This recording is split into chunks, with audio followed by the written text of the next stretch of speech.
Hey, buddies!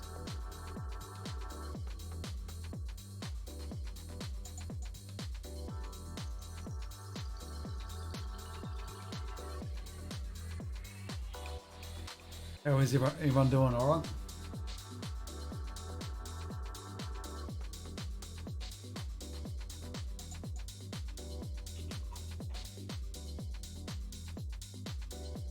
I could play some junior. Well, not really play. Mess about with.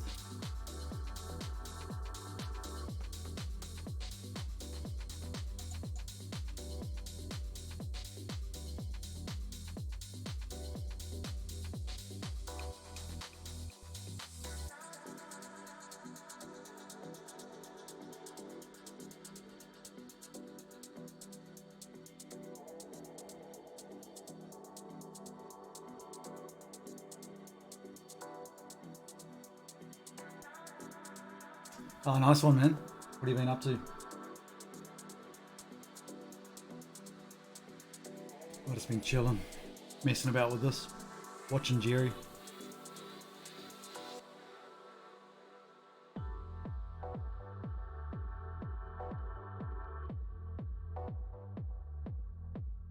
I'm back, Mark. We missed you.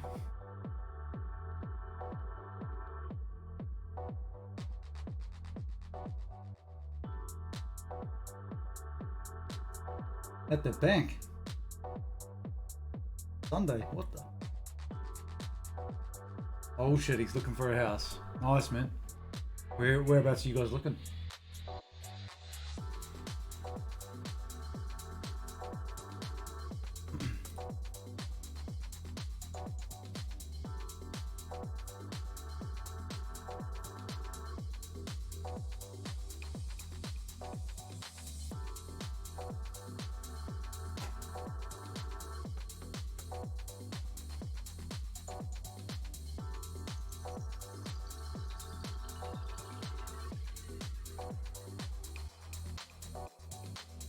Hopefully everything sounds okay.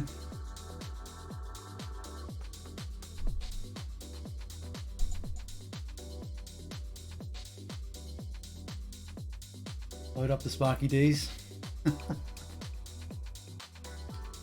I should, I'll put a message on Discord, eh?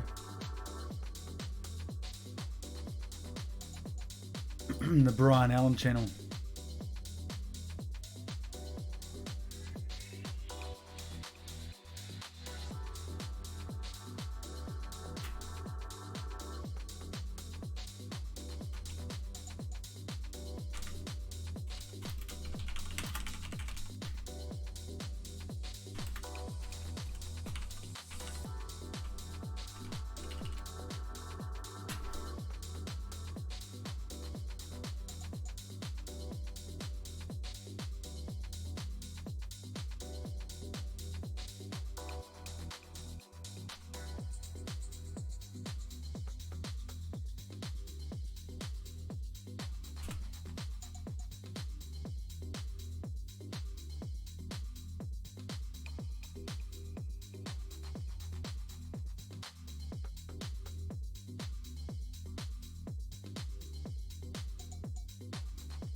We're not doing any spark jumping today, mates.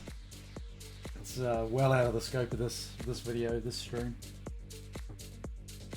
Oh, we'll wait a few more minutes. Wait for the mates to join in.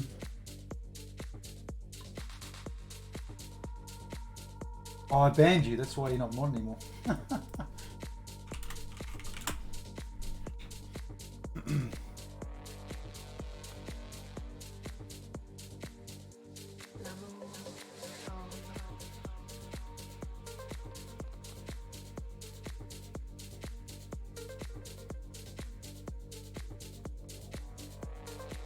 That will teach you.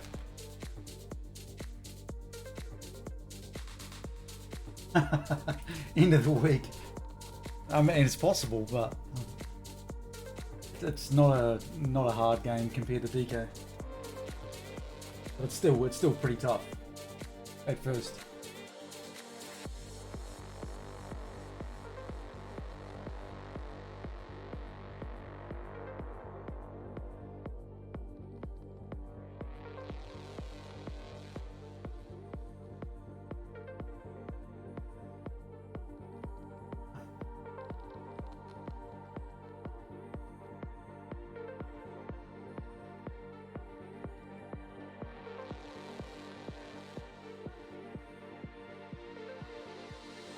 Qu'est-ce que je vais te nommer? Je vais te nommer l'amour, l'amour tendre, l'amour qui chante. Alright, so of course I encourage you guys to ask questions along the way, because there's bound to be stuff that I'll forget or just gloss over or whatever. It's easy in this game to take things for granted. Well, it's easy for me to assume that you know something. None. 0. Well, maybe like 5 per screen.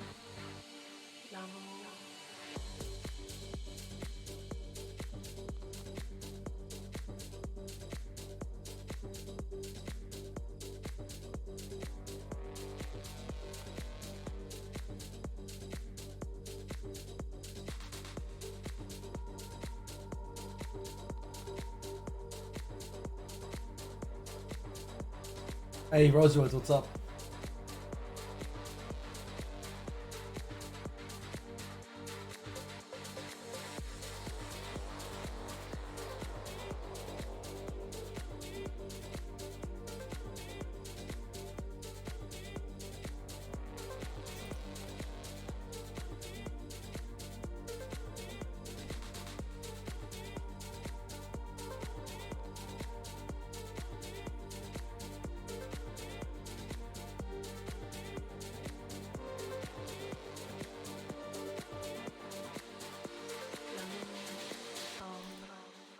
What's up, man? Nah, this is 209 106, please. The music's not too loud, is it? Prowl, what's up, man? Blowbeamer, thanks for the host.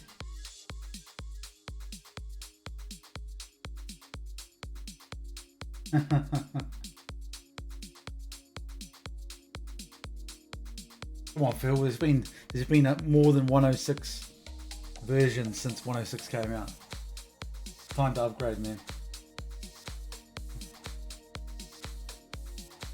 Rosebud, proud. Thanks for the host, mates. Thank you.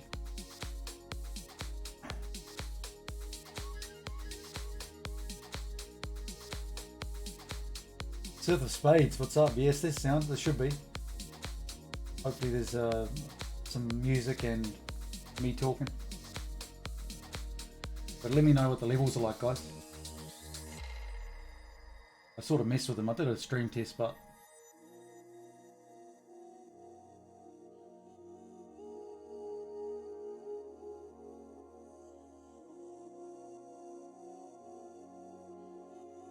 event hype. I don't know, I scheduled an event on Twitch, but does that show up anywhere for you guys? I don't know, I've never seen one of those before. I didn't even know you could do it. Or do you have to like specifically look for that?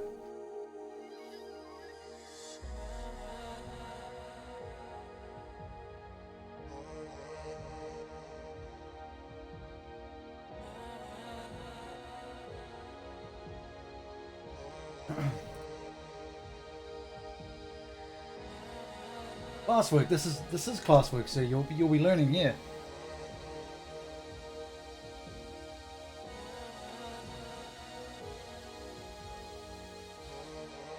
Oh, okay, Phil. Sweet.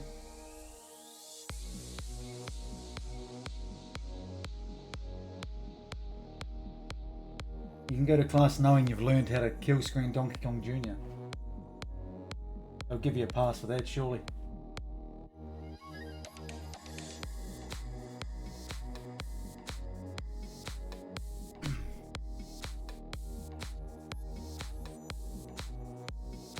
All right. So yeah, of course, guys, please ask questions along the way. It will help me. It will help to trigger my brain a little bit into explaining stuff. But I'm gonna basically assume people know nothing or are just starting out. But also assume that they're somewhat familiar with Donkey Kong because there's a few similarities. And what we're going to do is we're going to run through each board we'll run through each of the first boards up to the end of level 4. So in Junior, the first 3 levels are considered a start when you finish the first 3, as opposed to finishing the first 4 on Donkey Kong. And then on Junior, from level 4 onwards, it's all the same. So each board's from levels 1 to 3 are a little bit different. So we'll just run through each of those. But interact, guys. Make sure you ask questions and stuff. That's what it's all about.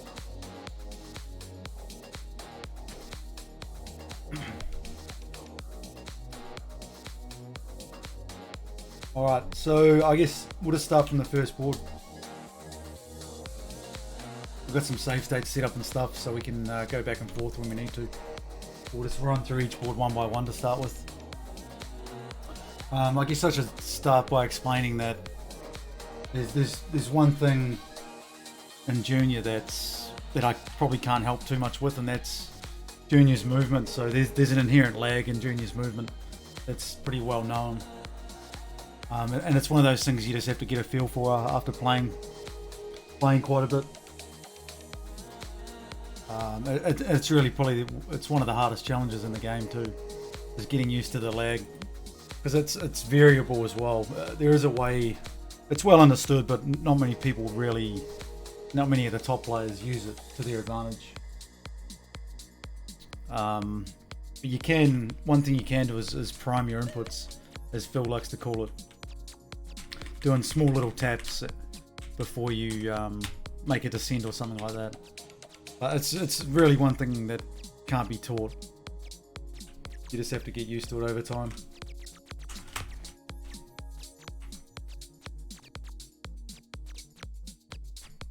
Anyway, alright, let's start again. Alright, so the first stage is the jungle stage. Now this stage is it starts out pretty simple, and it's probably one of the easier boards in the game. Probably the second easiest board. You're going to start out here at the bottom, and the first thing you want to do is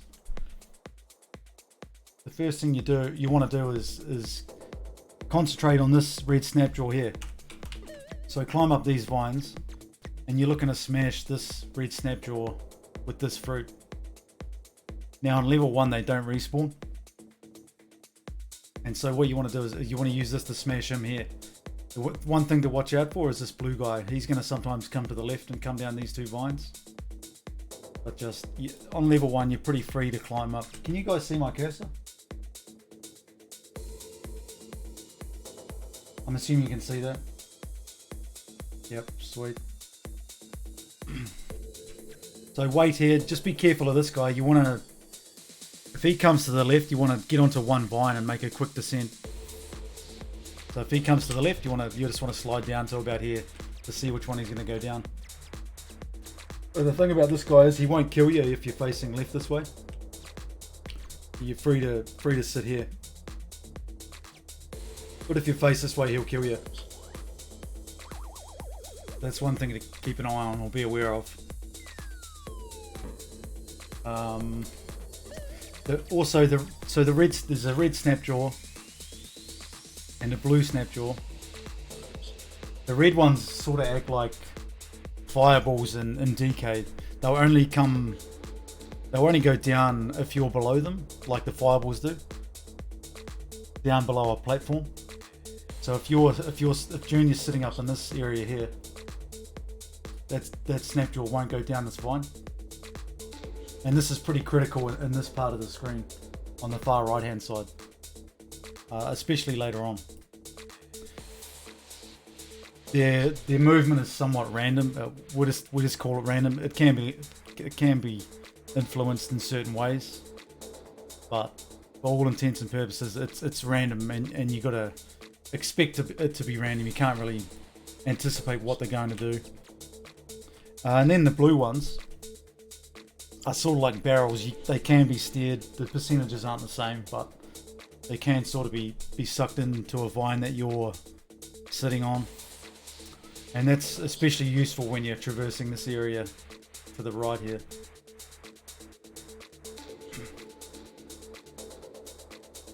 They seem to be steerable more so than barrels are on level 1. I think the percentage is reasonably constant throughout the whole game. But it's pretty random whether they're going to go left or right at the top of this. I think they can be influenced that way in some ways, but you really can't anticipate it. Alright, so let's start that board again with that information in mind. Hey, what's up, Gilly? So the first thing we want to do, mates, when we start this board, jump on these 2 vines, watch out for the blue one, and then we want to smash this red guy down here. By smashing him, it's going to make this whole area safe, and it's going to give us time to get across to the screen. So we go up here, jump to this platform, jump to this vine, and then down. If this snapjaw is still there, he's going to come up here and annoy you, and it's possible to get caught on this vine by the blue guy.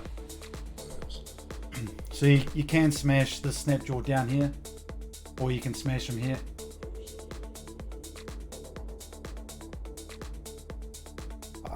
And you flick that, and then immediately hold the right button or stick or whatever to the right direction.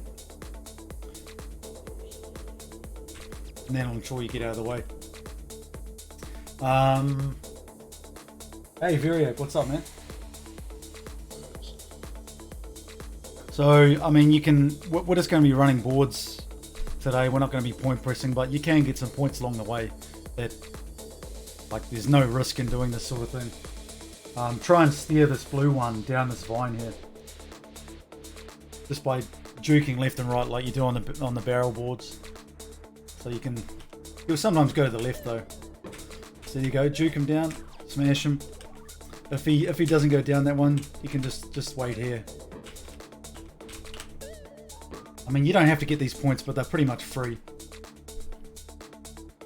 Same with this banana here. It doesn't serve any purpose other than to smash one of these blue guys. This is a zero risk maneuver as well, so try and steer the blue one down here.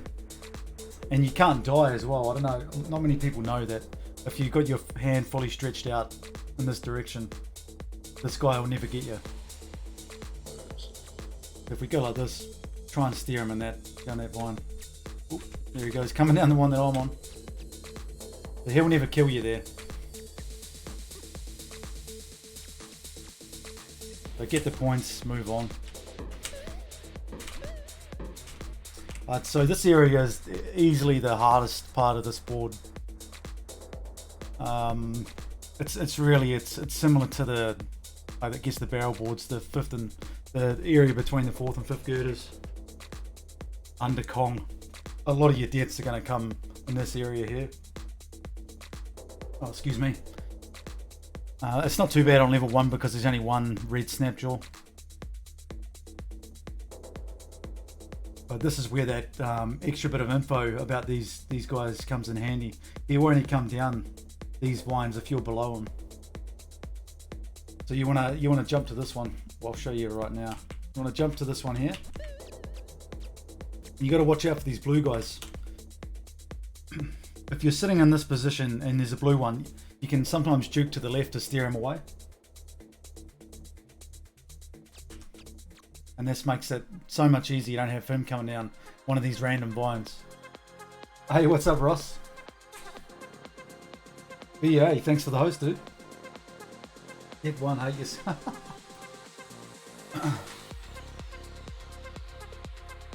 So on level 1, you can safely go up here pretty much at any time because there's only one red snapjaw here. He's not gonna, and you can just move out of his way wherever he goes. Doesn't make a difference. But it's important to know that if you're above this platform, I think it's if your hands are above it, this guy here won't go down here. And by having him down here, if you can, this whole area is free. You can move up and across without any worries about this guy getting you. We'll try and suck him down. There we go. Nice and easy. The rest of the screen is pretty basic. You can use this to smash the red one if you like, because they don't respawn, so it doesn't make a difference. Or you can use this apple to smash this blue guy and a red guy for the extra points. One thing to note is this little shelf here is super awkward. You need to give it a wide berth before you make a jump. If you try and jump, you'll just jump into the... See if we can do that again. If you try and jump from here, you'll just sort of jump into it. You need to give it a wide berth.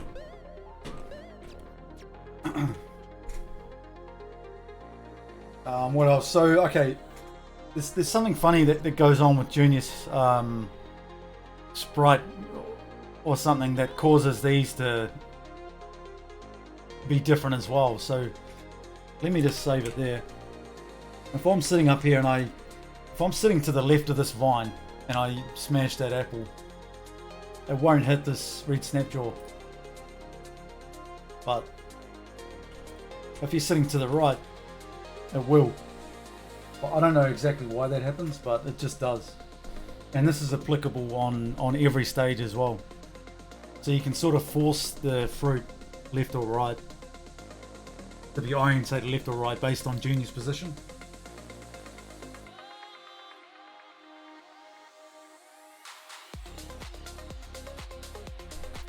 Exactly why I don't know, but it's an easy thing to remember.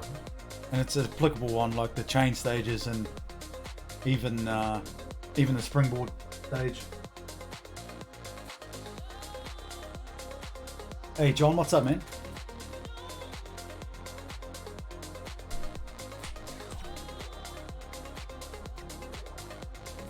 Another important thing to note is Junior falling from a certain distance will die. And so this is one thing that you need to sort of just experiment with and just get used to. Like if you fall from the bottom of this vine down to there, you'll die.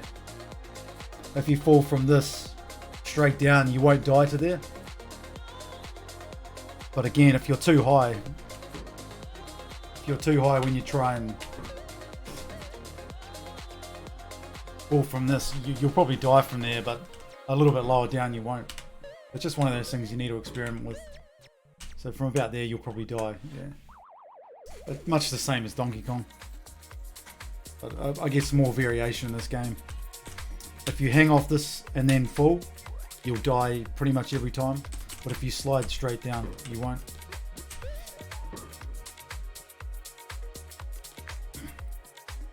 Another handy thing to know is if you're all the way up here, you won't fall down and die from there. It's not high enough.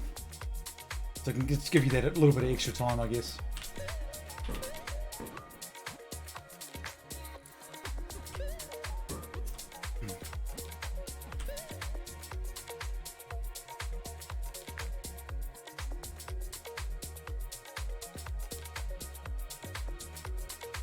How come if you drop from the vine, the fruit will miss?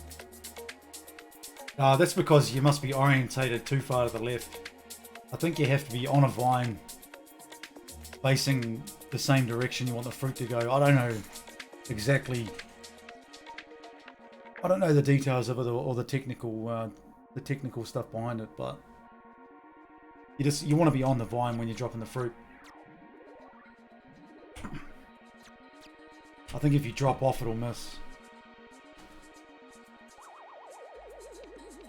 So it didn't really answer your question, Shane, but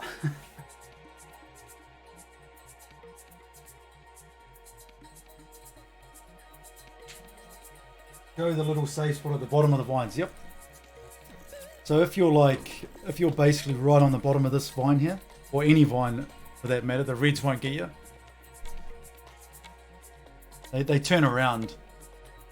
I guess it must be like a pixel or a couple of pixels above the bottom. Doesn't matter whether you're facing this way or facing left or right with your arm out or whatever. And this can be pretty handy.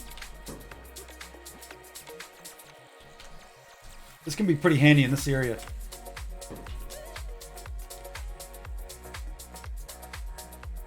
This is not really a thing that I use very often. In fact, I don't think I've used it at all in any of my games, but it's there. It's good to know. If you get in a pinch up here, you can slide down. Well, I guess here's probably a better place for it. You can slide down right to the edge of that. And you just have to watch out for these blue guys, that's all. I did see Dollopus using that technique in this area, which seems pretty helpful.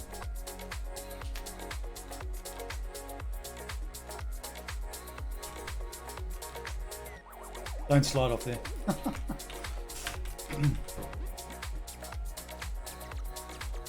But this stage is fairly straightforward. It's just this one area you need to get used to and be patient as well. Especially when there's two a bit later on. Alright.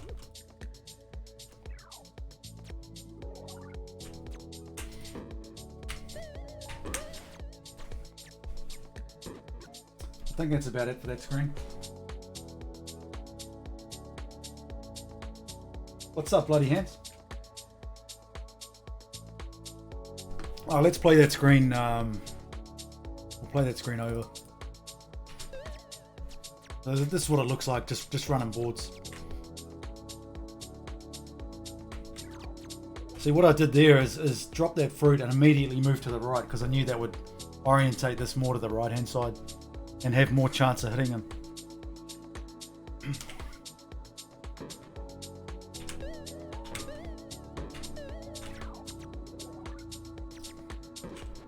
Oh, also the same as Donkey Kong, if you jump and hit a direction, your area under Junior will increase by threefold or whatever it is. The area under Junior that it looks for an enemy, so you can claim your points, as it were. Same as DK when you press direction in the air, jumping barrels, or leeching Kong or whatever. Exact same principle in this. That means you can leech them when you're close enough to a vine here.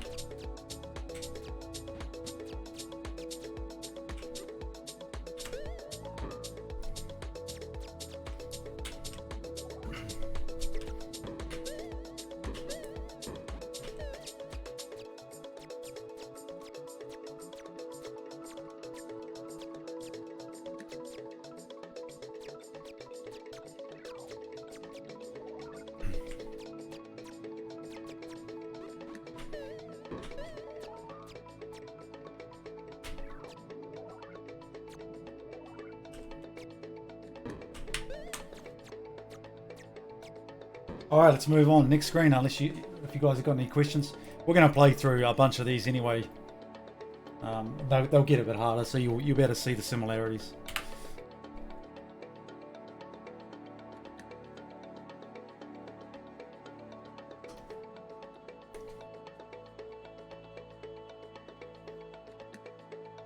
For fuck's sake, Kibby. I knew you were going to say some bullshit like that.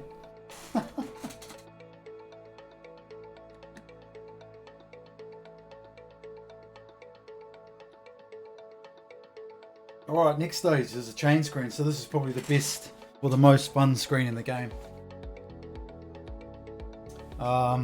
There's a bunch of different ways you can play this, a bunch of different patterns and stuff. For running boards, I'll run you guys through a few of the patterns that I used to use. The first thing I do is take these two chains up to the top. And why I do that is you get a clear run, but also because it gives you an opportunity to smash any snapjaws that come down here. And that's super important on the first three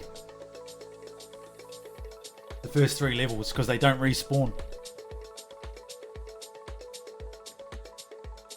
Hey Nike, what's up? But you'll see everyone do this a different way.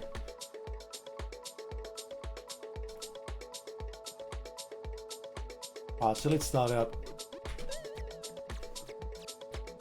I'll obviously move 2 up at a time. And then if there's any... Oh, this is probably something important as well. The birds are actually patterns. So the very first bird will always be there and you can always smash him on level 1. On level 2, he'll be in line with the fruit and you can't smash him.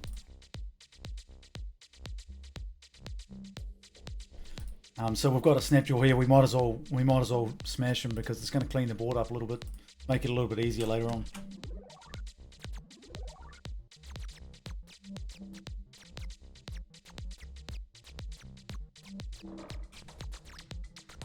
Now, an important thing to note about the chain screen is there's actually 2 horizontal safe spots, which are constant throughout the whole game on every single screen.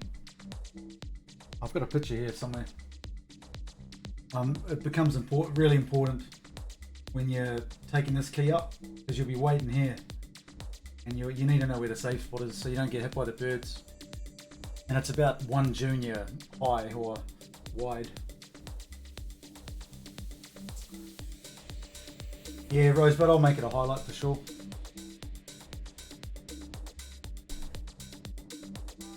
Yeah, hands. A lot of people play these differently. I like to take those two sets up really early on in the level because you get a clear path. That was just the way I started playing it and what I got used to. But you guys will find out, what's easiest for you and what works for you. So those safe spots I was talking about. Here we go.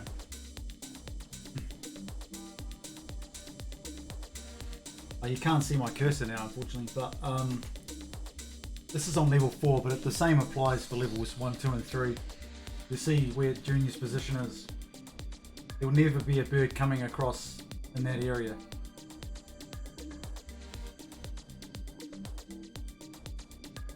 And then, obviously, that removes one variable, and all we have to do is move back and forth to get out of the way of the snapjaws. It's super important, especially on levels 4 or plus. We'll obviously go through that when I get there. Level 3 as well. So it provides you with a nice safe spot to wait for a gap to move this right hand key up to the top. Another important thing to note is Junior's hitbox is actually higher vertically when he's on 2 chains. So if you're in the spot, you want to be on 1 chain only, just to give yourself more chance of not getting hit.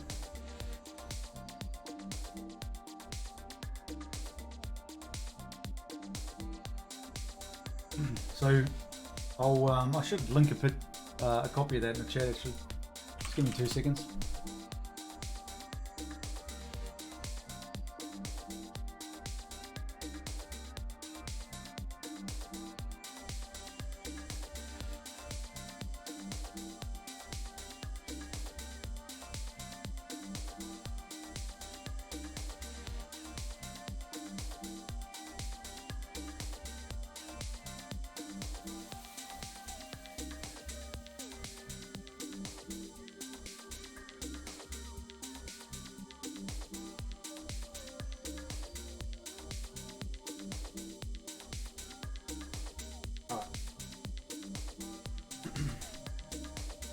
Save that sucker. It'll come in handy later, mates. Right, so the start of the screen, get those 2 up. And really from here on out, you just want to clear the level. If you get an opportunity to smash any more snapjaws, do so, because it makes it a lot easier later. Okay, now the thing with the birds is, let me see if I can find a good example for you guys.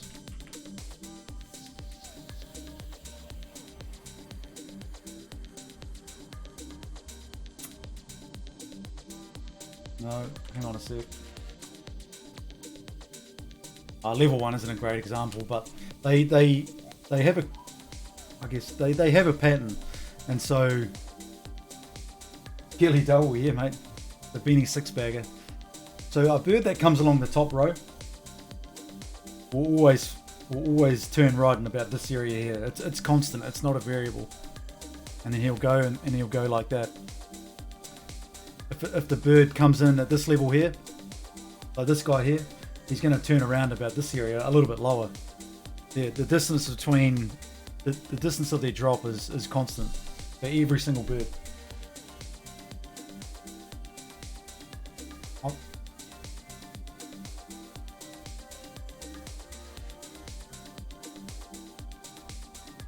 I think I disagree, Brian. I'm fairly sure it's constant. Well, it seems constant to me. So the intent of this, the purposes of this tutorial, we'll just call it constant. And so that's important when you're trying to predict where they're going to be at. If you've got a bird here and a bird up here, you know this one's going to be a lot lower. Or say if you've got a high bird here, he's going to come in a lot higher, so you can move up from where this one come through, if you know what I mean. I'll see if I can find a good example of it.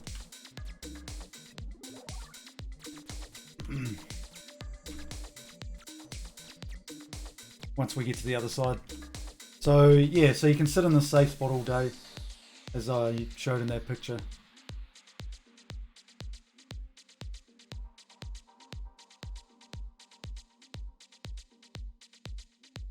You just got to wait for these snapjaws to clear out a little bit. It's better probably to wait on this left vine if you can, because if you get two come down the same, you've got an option of retreating left. It's pretty rare that they come over this side though. They seem to be more geared towards the left. So wait till you got a gap, smash it up, slide back down into the safe spot.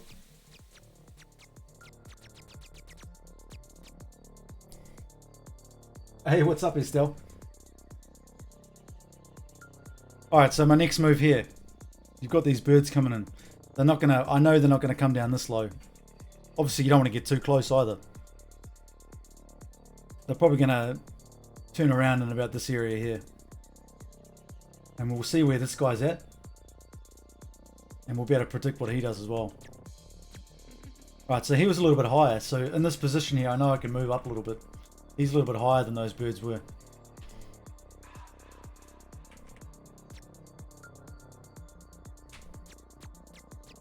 They're never gonna have a short turn. They're never gonna come in like this and turn here, or come in like this and turn down here. It doesn't work like that. As far as I know, it's constant. But I mean, level one's pretty easy. Just smash what you can, get the snapjaws out of there, and go from there. Everyone with me so far?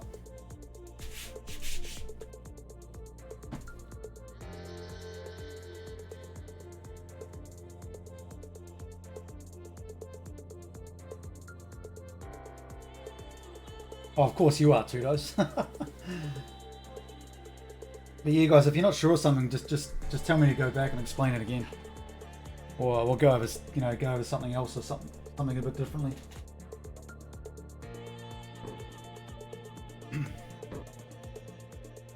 All right, so now we move on to the second jungle.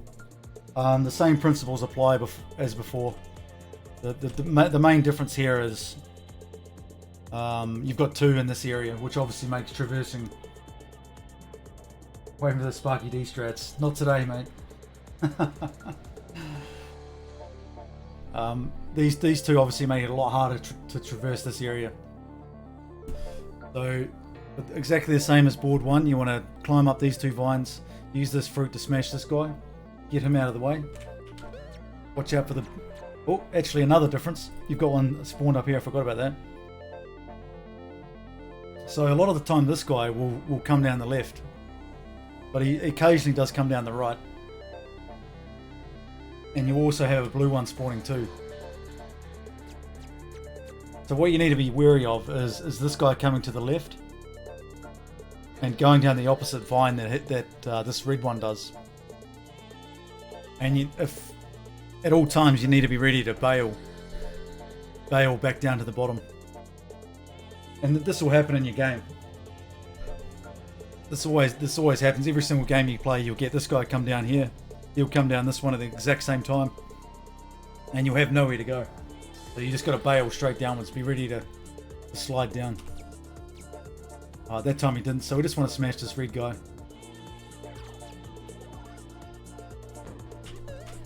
This is all the same as board 1. Grab some points along the way if you want, you don't have to. Alright. It's a trap, exactly. But be ready to smash the down button when you're in this area. Doesn't happen a lot, but maybe like 1 out of 10 times you'll get them both come down a different vine. If they come down the same vine, that's fine, you just move to the other one. Or you can bail straight downwards in that case as well. It really doesn't matter. You've got heaps of time, there's no point rushing it. Alright, so we're back to this area here, of the area between the 4th and 5th girders under Kong. This is where pretty much all your deaths on this stage are going to happen. You've got a blue guy which will go down one of these two, depending on where Junior is. Or he'll come down here sometimes as well.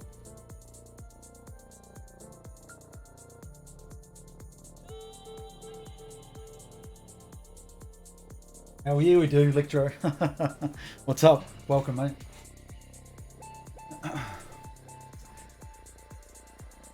And so there's a few things that you can do here to make this part of the screen easier, and we went over them before. You want to see if you can get this red snapjaw down on these vines, and you want to see if you can steer the blue ones down one of these. The thing to watch out for is these two guys here. If they come down the same vine, that's fantastic. That's the ideal scenario. If they come down a different vine, that's when you can get into trouble. And you need to be ready to bail back down to here, and even back down to here at some points. So all I have to do in this situation is wait. There's nothing I can do here. There's no point rushing it. As I say, you've got heaps of time. Alright, so this is a perfect opportunity. I've steered this guy down here. I can steer this one down one of those two. This guy will hopefully come down here and I'll have a clear path upwards.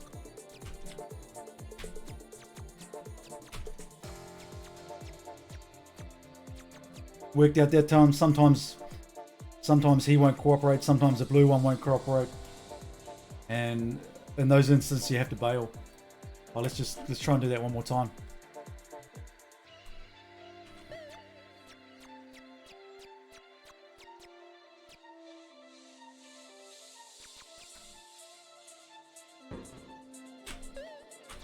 Whoops.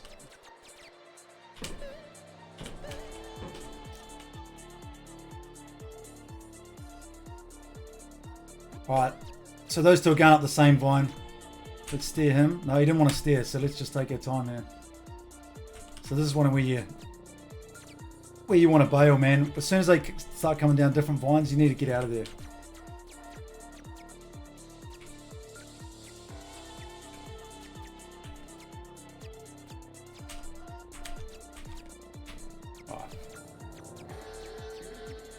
But it is a very tricky part of the screen.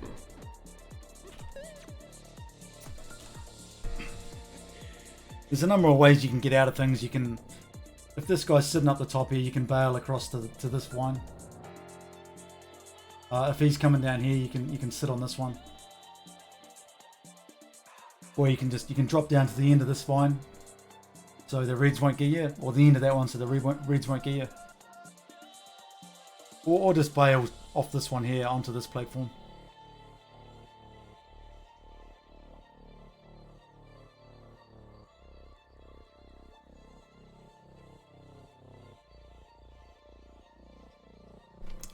If you miss these fruit, don't go back for them. And you don't really need the points. A kill screen is going to get you 700,000 or so, maybe even less. I think my first kill screen was 739 or something.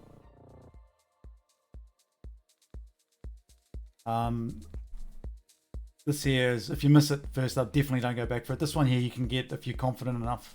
But just be aware that a blue one coming down this vine, if you're sitting here with your arm out, you'll get hit because it's a lot closer. But these two vines are a lot closer than these two are. So you need to hit this banana a lot later than you would if you're sitting on this vine here.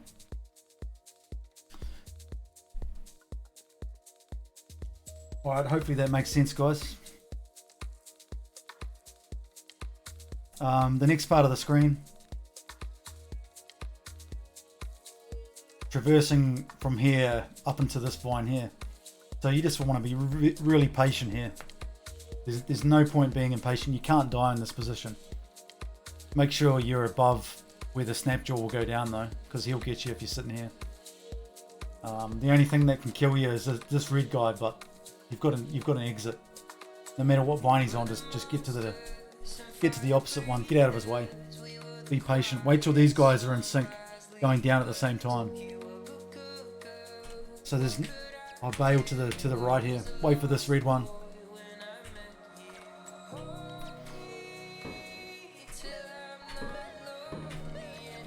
There's really no need to rush that. You've got tons of time. And then wait on this vine like we did earlier until you've got both of them on the same one. Mash them both.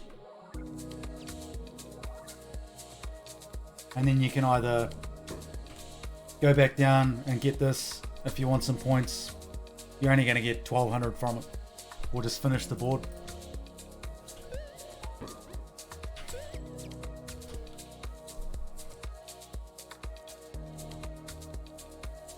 The biggest thing on the jungle board is patience though, especially in this area, and especially in this area. When you're waiting here, don't rush. There's no point rushing across. If they're out of sync, one's coming up, one's going down, just wait. You should never ever run out of time on this board. On the jungle board in general. We'll just play through it again one more time so you can see. This guy's come down the right, so we can get a double smash here. Oh, I missed it. So that actually turned out for the worst for me. I got greedy and tried to get them both. So this guy can cause you a lot of problems here if you miss it. If he comes up here, you've got a blue one coming down, you jump, you're going to get hit. So you just want to bail. Just get out of there straight away. Just go.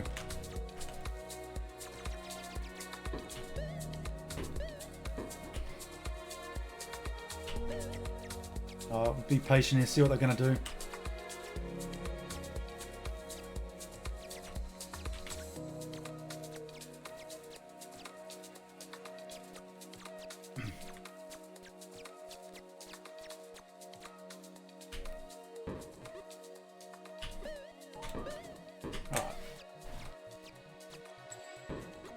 Alright, hopefully that makes sense, guys. Now let's move on to the dreaded springboard. What's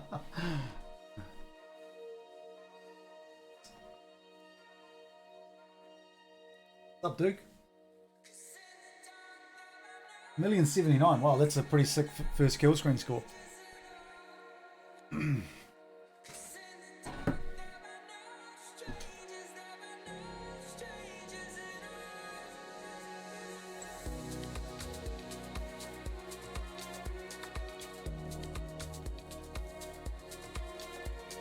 Alright, so this screen, not this one in particular, but the later screens of this cause people a lot of trouble. It's probably like one of the big hurdles in this game to get over before you can get to a kill screen.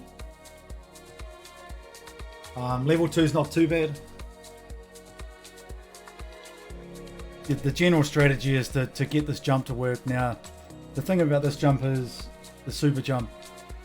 And I don't care what anyone says, but mashing faster will yield better results. Pressing it once or twice, you're never going to get it. You're not going to get it consistently 80% or 90% of the time.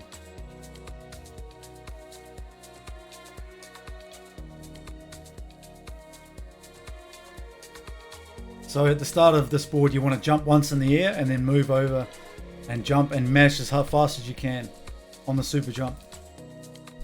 And you want to jump quite late as well. You don't want to jump from here. You want to jump from right at the edge of the platform. to give you more shot of making it onto the sledge. Level 2 is not too bad because this moves back and forth quite slowly in a wider range.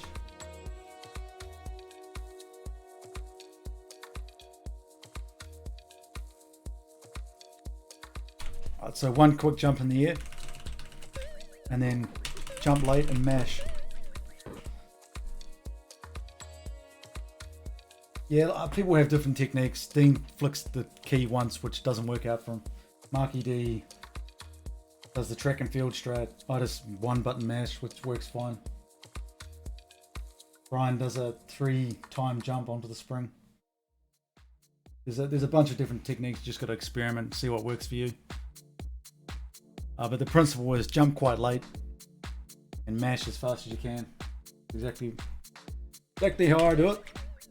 Alright, so the long way, I've never made it the long way. I don't even bother with that. If the spring fails, just keep trying it, in my opinion.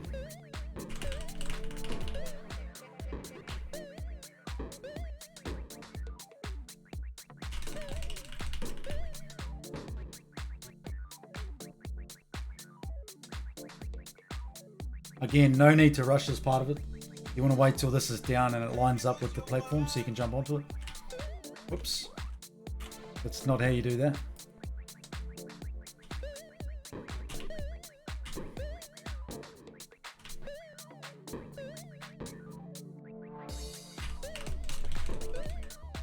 Okay, so I went a little bit too early then.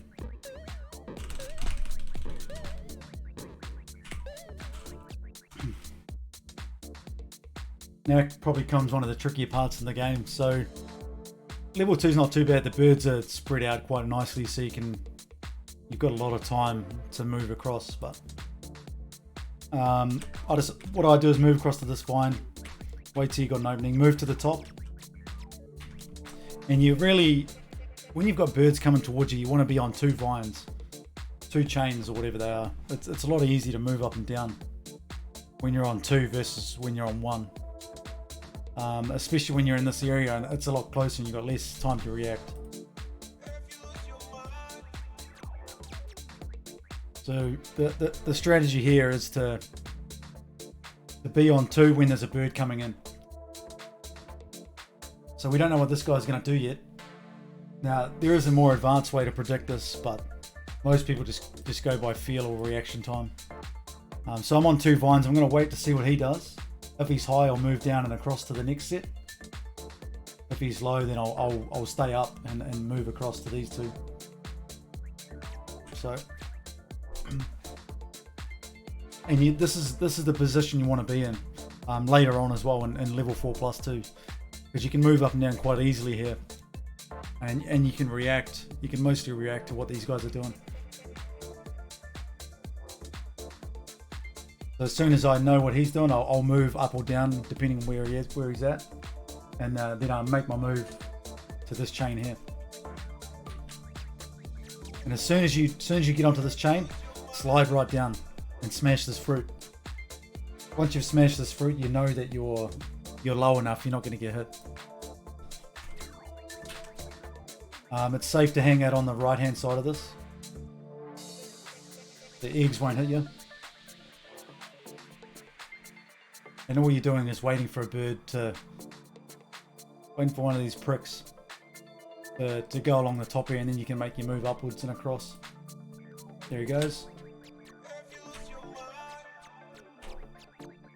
Really not too tricky on level 2. Obviously it does get a lot harder later on, but the same principles apply. You want to be on these 2 vines.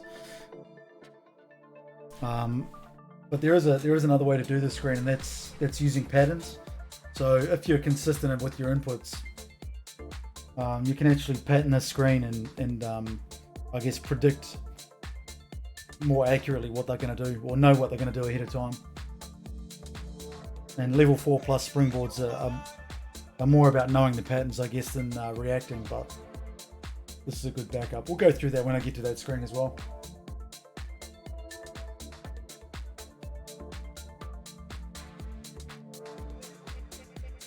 So any questions about this screen, guys?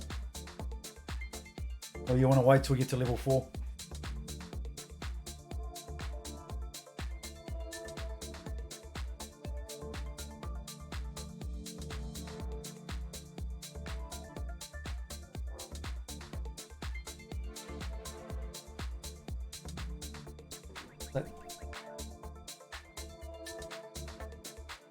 Yeah, so oh, Alan, please. Yeah, so level 4 plus is where things are at their hardest difficulty.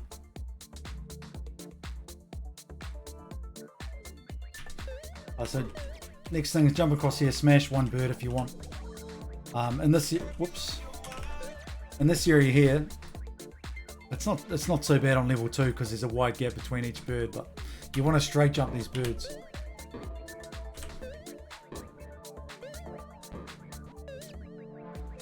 You want to move across, straight jump.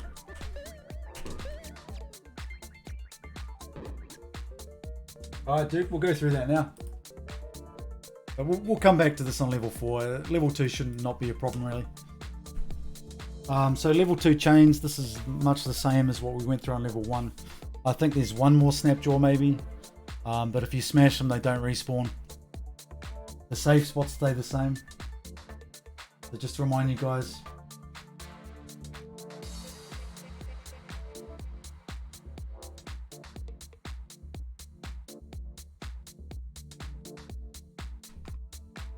Thank you, Creech. So these are the safe spots. Save that image. But I play the screen much like I play level 1. I take this first set of keys up, and that gives you a good opportunity to smash any snapjaws that come down this chain.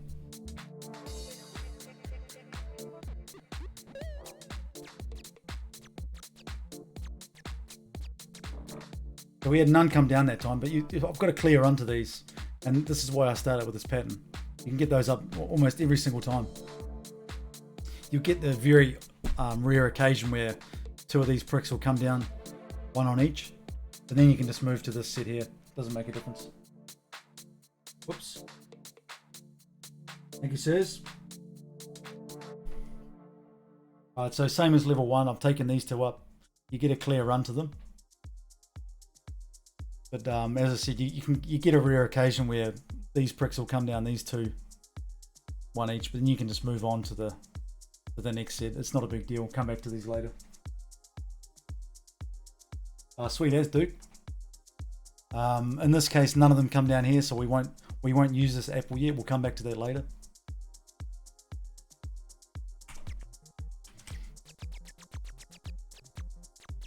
Another tip about these keys is you can actually come at them quite high and force them upwards.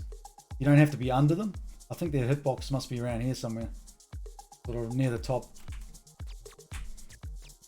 And that can save you a little bit of time if you're about to get hit by a bird or something. You don't have to come in right below them. You can sort of come 3/4 of the way up and push them up from there. Right, so I've got 2 guys on here now, so I want to come back and smash them. I've moved across the safe spot through this zone here,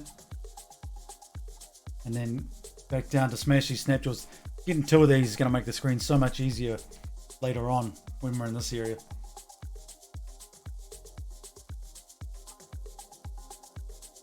And as soon as you smash them, move back across to what you were doing before.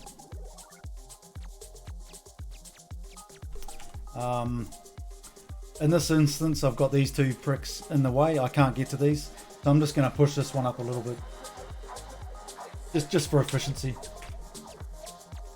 and then come back to these other ones.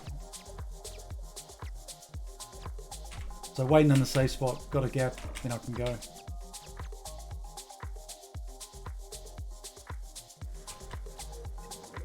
Smash some birds if you get the chance. So I'm waiting in the safe spot. I can see a little gap between me and him, so I know I need to move up a little bit, because this bird here is going to be pretty close to me. So one little tap, there we go.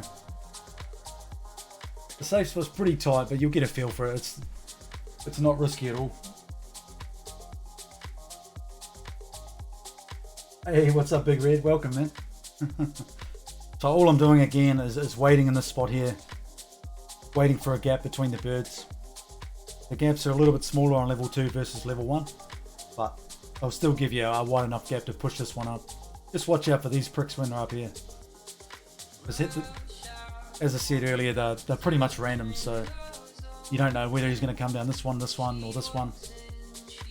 So you want to wait until he makes a move before you do anything. Alright, he's gone to the left, that's fine. There's the gap, go. Slide back down to the safe spot, go across. All the way down.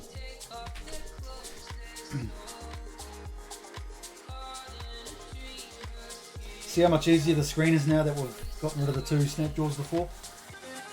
I've only got 3 to deal with now instead of 5. Much easier.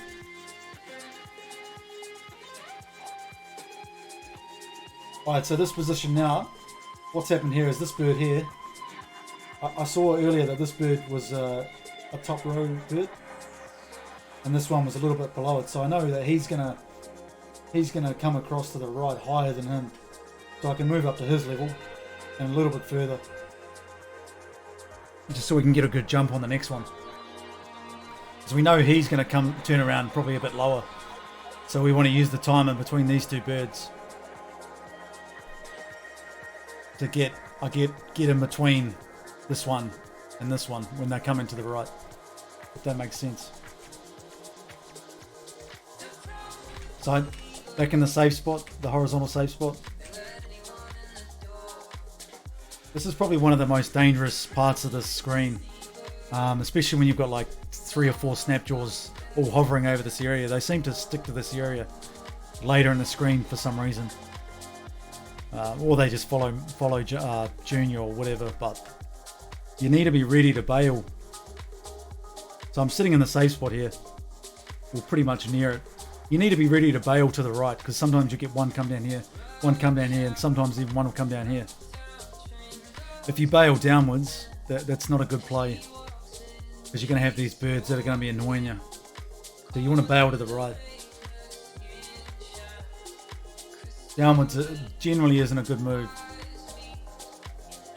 In this case, I've got both of them coming down this one vine, so I can wait for the gap. Same as we did over the right hand side. Wait for the gap in the birds and then make our move and finish the screen.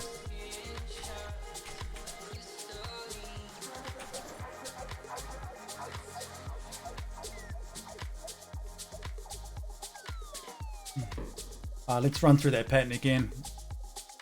And you'll see me stopping in the safe spots, traversing from left to right and right to left. In the top safe spot mainly. Obviously you don't have to use those safe spots all the time, but they are there for when you're stuck. Right.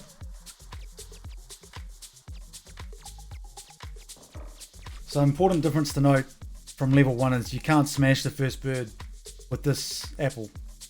He's going to be directly in line with this apple, and you'll hit him before you kill him. So we've got one snapjaw here. Let's just clear him out, make the screen easier.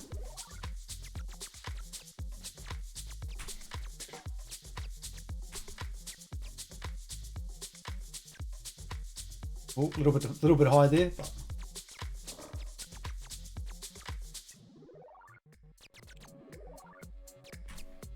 and this pattern works pretty much on levels 1 and 2. Alright, so wait in the safe spot. That guy's made a move. Wait for the gap. Go.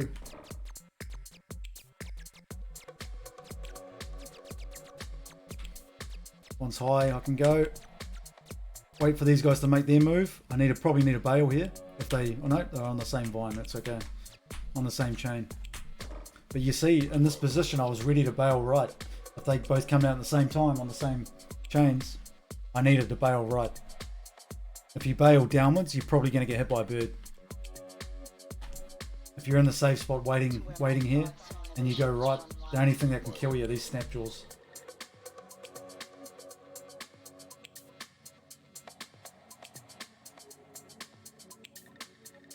Yeah, Duke, you always want to wait for the gap.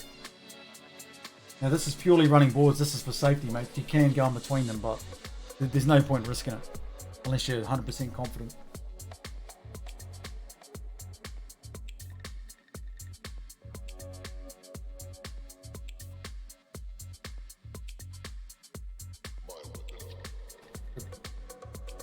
Just so you know where the safe spots are again, mate. See, I was waiting in the left-hand side position there. It's annoying that you can't see my cursor. I was waiting on the left-hand side position in the top safe spot. Gotta wait for those two snapjaws to make their move, and bail right if you need to. Again, there's different ways to play the screen. Some people take the left up first and finish with the right. I've personally never done that. I've found this way to be a bit easier. I found my way to be, it's just what I'm used to, I guess. And mileage will vary, of course.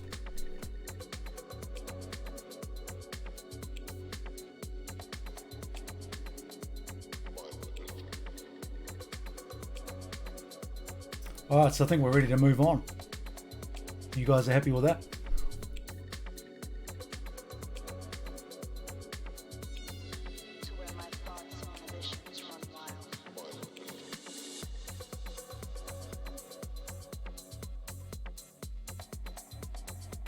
Alright, so 3-1 jungle. Pretty much the exact same as levels 1 and 2. You've got 2 pricks here, 1 guy here, this one here who's our target. Hey, what's up, JC? And you will have a blue one spawning as well. So obviously our first move is to get to this fruit again. We've got him coming down the left. He'll do that most of the time. Now the trick is you got to wait for this guy. You want to smash this at all costs. You don't want to miss him, as I said earlier. So we'll wait and see what this guy does here. He's gone to the right, so we're okay to smash this one. Move to the right ourselves, and then make our next move. Get these points if you want. As I said, you can steer the blue ones sometimes.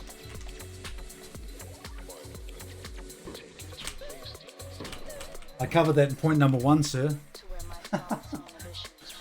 Disclaimer, the springboard isn't broken. Well, it is when Dean uses it. Oh, hi Dean. Alright, so exactly the same as level 2, mates. We want to be patient in this area. We want to steer the blue ones to the left, down these 2 vines if possible. We want to try and convince this red one to go down these 2 by being below him, being below this platform. We want to see what these two pricks do here before we make any sort of move.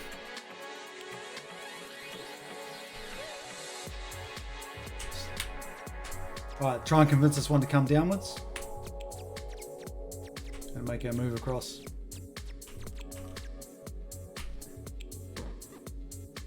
No, see this here, I had this guy coming up, this guy was coming up. He could have easily come over to the right and blocked my path. So hop back on this vine here.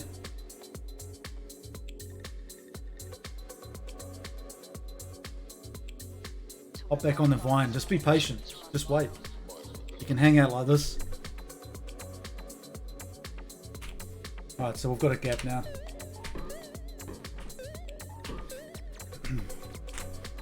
Sit on the right hand side of this vine, wait for these 2 guys to come down the same one. Just wait. You get a lot of points for getting all 3 smashes versus just 2.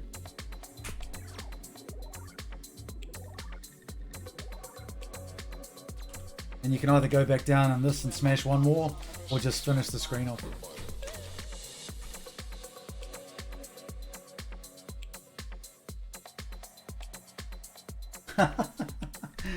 Big Red, you came in late, mate. Alright, we can go through that screen again.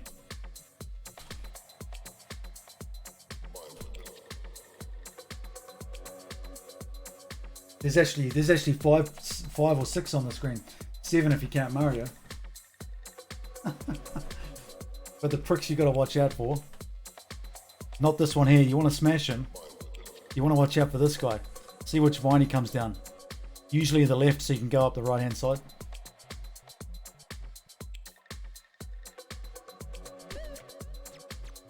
Watch out for the blue one though, because if he starts coming down this one, you want to be ready to bail straight downwards.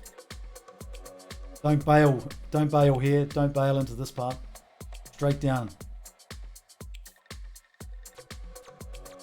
No, he went to the right, so we're pretty safe here.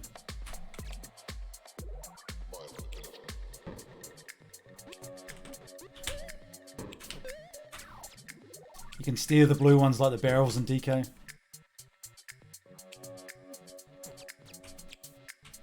It's not going to kill you there. You're never going to die there. Unless you fall off, but that's your own fault.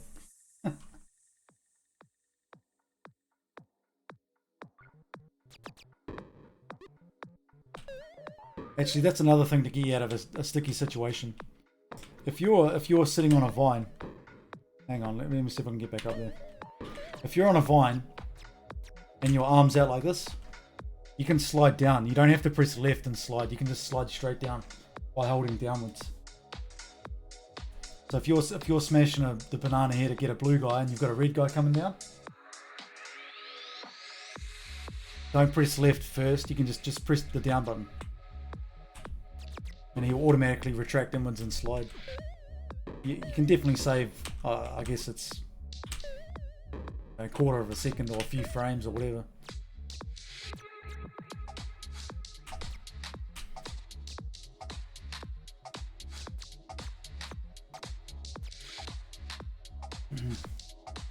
So this is one of those rare scenarios where I'm above these two, and what you can do here to save a bit of time later, I guess, or even get some more points, is to suck this blue guy into the vine that you're on. So most of the time he'll come down this vine that I'm on now. Other times he'll go to the left and be a dickhead, and then you can get all three of these together with this fruit. It can be a little risky. It was a bit tight, so if there's any risk involved, just forget about it.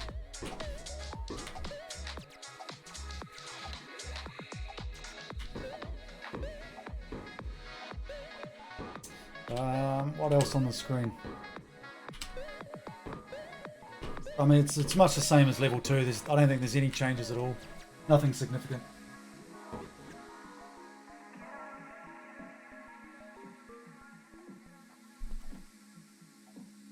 Big Red, if you missed out on levels 1 and 2, you can go back and watch. I'll make a highlight.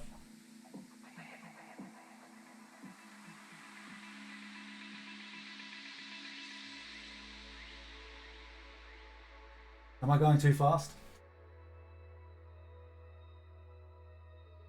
We can always go back and revisit some stuff.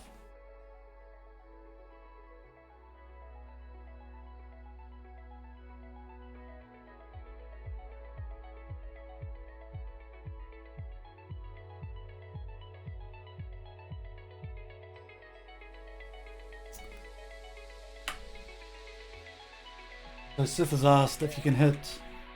I'm guessing if you can hit this red over here with this apple.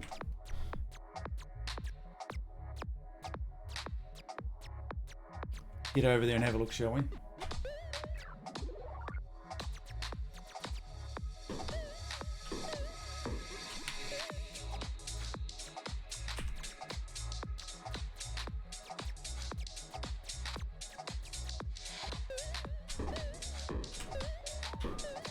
So I mentioned earlier you want to be on the right hand side of this to smash these guys, but yes, if you are facing left, you can actually hit these red ones when they're at the edge of the platform here.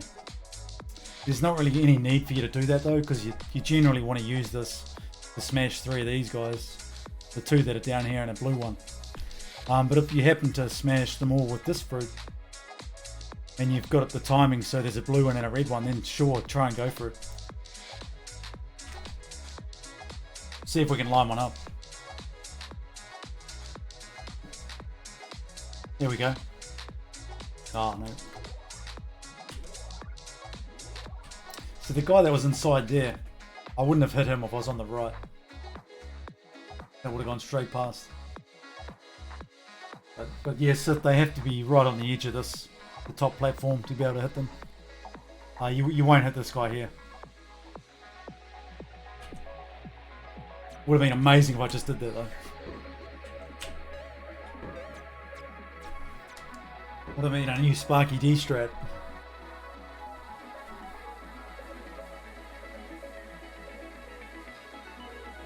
Alright, the hideout. I was going to take a 2-second break, mates, and get some water. Alright, Big Red, take it easy, man. Thanks for stopping in. But yeah, just be back in a sec, guys. Then we'll jump some Sparky Ds.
Sparky D, that's a classic video. Let's go sandbag.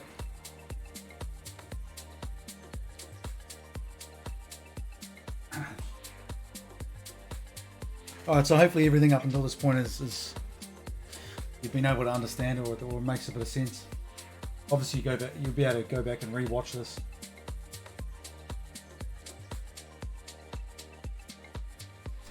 Alright, now the hideout, mates, the hideout. So this is probably the easiest screen in the game, to be fair. But you are going to need to know a pattern. So the level 3 hideout is different than the rest of them.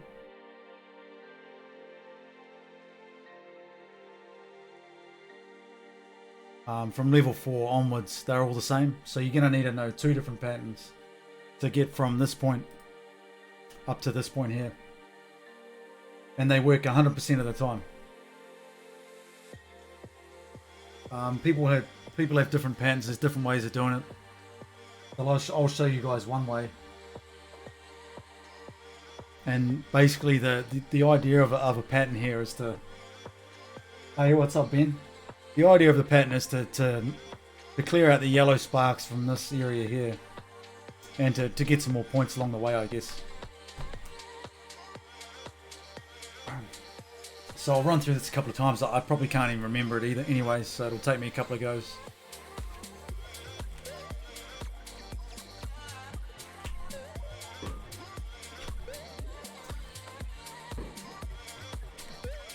Alright, now wait for this yellow spark. Jump this blue one. And you want to clear this yellow spark. That's the whole idea of the pattern.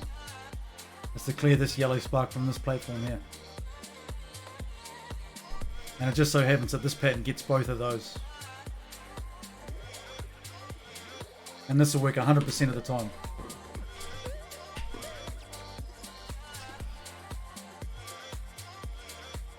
Power surge, yeah.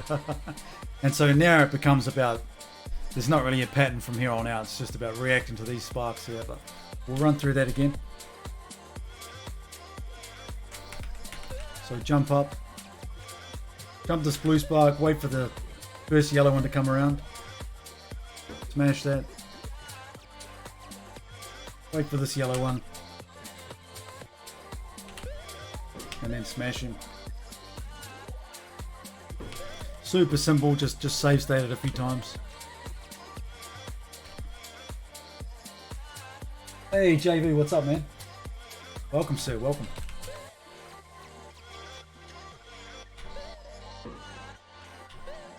Of course, there's a few variations to this, different ways of doing it.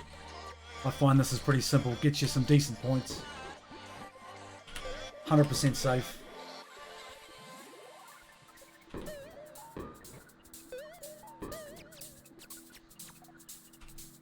Alright, so now this area here.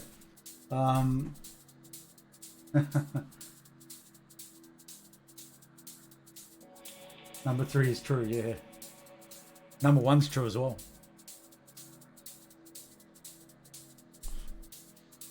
So this area here, there's not really a pattern. These are random. You'll get one drop down, only one of them, or they'll drop down all 4 or whatever. And it sort of depends what your goal is, what you're going to do here. For running boards, just smash 1 or 2 of them, or just don't smash any, just get out of there. It's really up to you. A tutorial for jumping sparks will come much later. Be aware of your drop distance as well. If you drop from up here, you'll die. So just be high enough so you clear these sparks, and not too high so you'll fall down here and die. It's really safe to just drop down. And as I said, it's really up to you what you want to do from this point. There's only 1 spark here, so we can just use this fruit to smash him and move on. Or you can wait for a double combo or whatever. But purely running boards, just smash that and move on.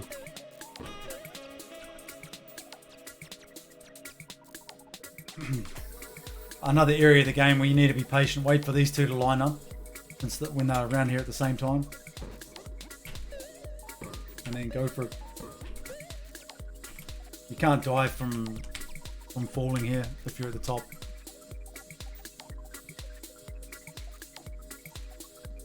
You don't have to be this patient, but it pays to start out with until you learn the timings of it.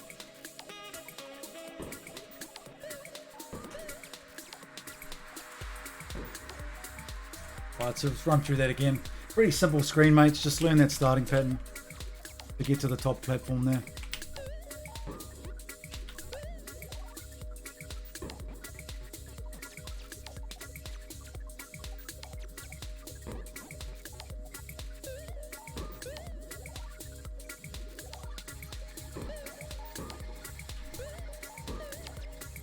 Again, we're not concerned with points.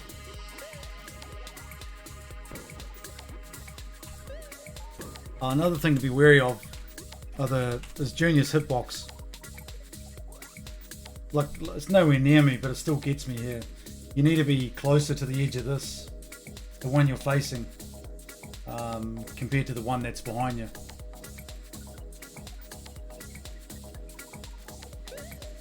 Your hitbox, I guess, is centered very far left when you're in this position, so just be aware of that.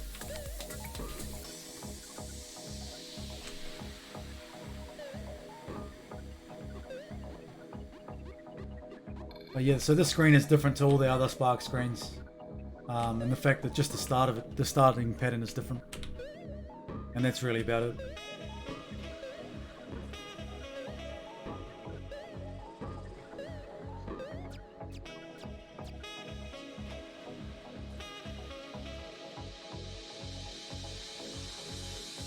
Makes sense, guys. You'll see people do different patterns there at the start. I think the one I used is stolen off Corey. Casper used a different one, I think. Ben and Phil, maybe. Doesn't really matter how you get up there. Doesn't matter what pattern you use, just have a pattern. To play the screen without a pattern is way too hard. It just won't work.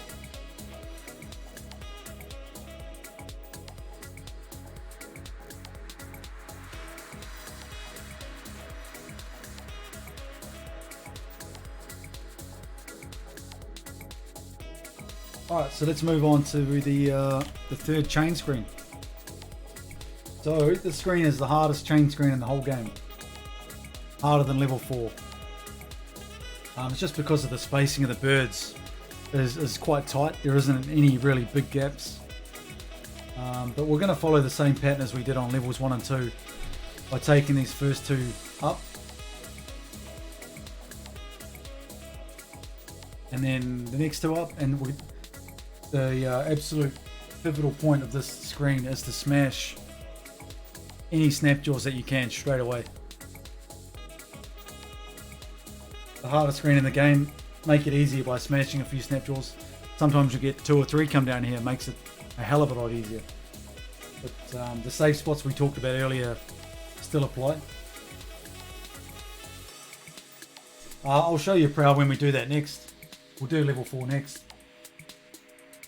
But the general, I guess the general reason is the birds come out a lot quicker on level 4, and that means there's a massive gap between the first and last one. Between the last one and then the first one of the cycle again. In this here, they come out at different spacing, so it means that the gap between them is a little bit bigger, but there's no massive gap at the end, if that makes sense. I think there can only be so many on screen at once. And since they come out faster on level 4, you get a big gap. But what makes the screen easier is you can smash the snapjaws and they don't respawn. So they're permanently gone once you smash them. Alright, so same pattern as before, take these 2 up. And we're looking out for any smashing opportunities, which we don't get any. That's okay though. Get the next 2. Again, we want to be looking at this to be able to smash. Yeah, much easier. Be able to, even one is a huge help. If this guy comes down, that's a massive win for us. But he didn't. That's okay though. Get a bird in there with it, may as well. Extra points. The same as the top of the jungle board. See how I'm facing left? Sorry, I'm to the right of this chain. That's orientated this fruit to the right. If I was on the left, that would have missed that bird. Just something to keep in mind. Not super important, but good for points. So again, the safe spots are the same here. So we can sit here all day. We're not going to get hit by a bird. And this is where we wait until we see a gap form. But it's going to be a reasonably tight gap, so you're going to have to leg it. Alright, here's one here. No, there wasn't. Alright, go. If you get a good gap and the bird comes and grazes you here, you're probably not going to make it. You need one that sort of comes in this area or the top. It'll take a bit to get used to this. But just keep in mind where the safe spot is. Be patient, don't need a rush. Sometimes the gap will be even smaller and you'll have to almost risk it.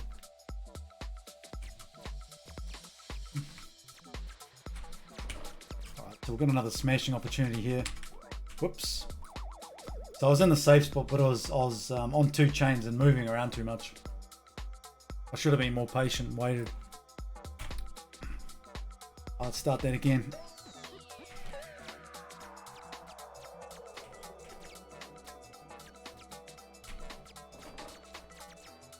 Whoops, fucking hell. This is not how you play. Yeah, it's been a while, mates. Anyway, so this time we've got an opportunity to get rid of one of these. Just do it. Just get rid of them. Hopefully another one comes down this chain here. Yep, there we go. Now, as far as I'm aware, there's no way to force that.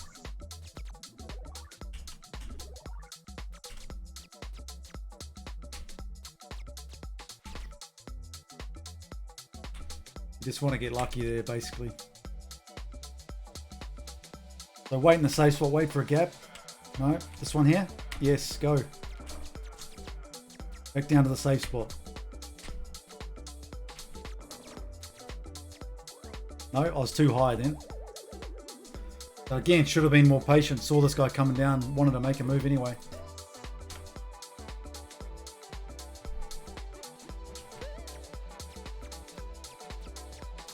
I am making it tougher than it needs to be, but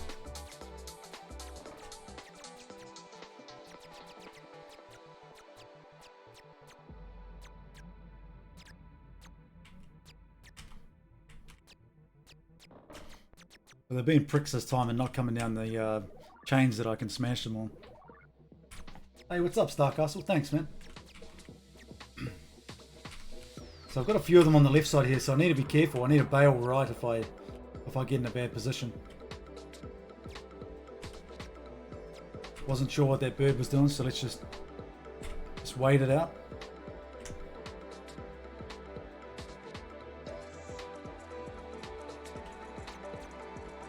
Just wait it out.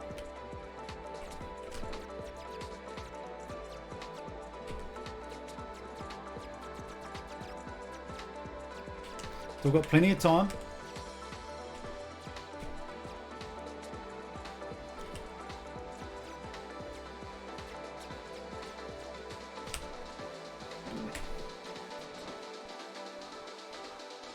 But definitely the hardest chain screen in the game. One of the toughest screens in the whole game.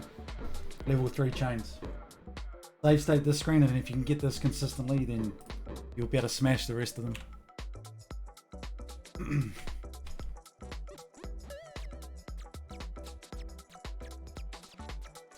Right, so I've got an opportunity to get rid of one here.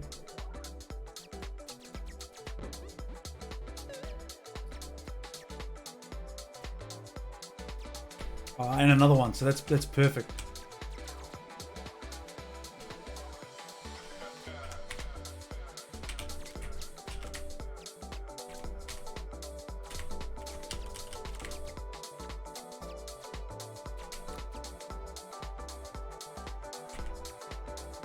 Oh, there's a big gap. Go, go, go.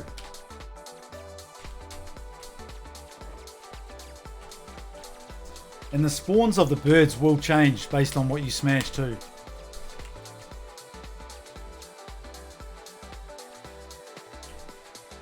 It can increase or decrease. There's quite a big gap there, but there's a small one there. So depending on when you smash them, it may spawn another one. A bit quicker than it was going to. It's not really something you can try and predict or try and manipulate, but it's just something to be aware of.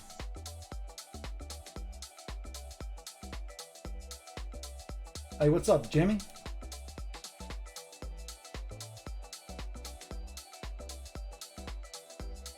But same principle for the first 3 screens, guys. Test this out, do some experimenting of your own.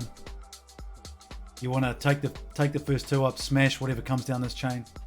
Take the next 2 up, smash whatever comes down this chain.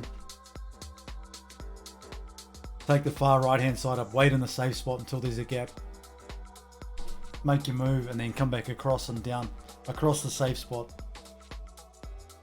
And down wherever you can.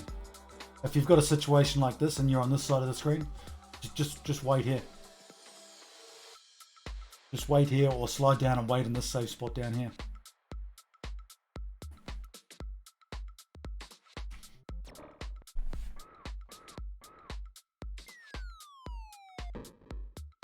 So that's what's considered a start in Donkey Kong Jr. Getting to the end of level 3 without dying is a start in Junior. As opposed to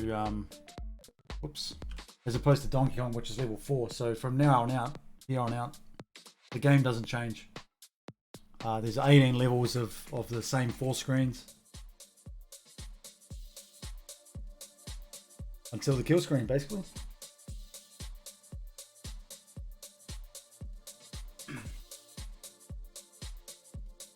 How's everyone doing? Still with me? Still awake?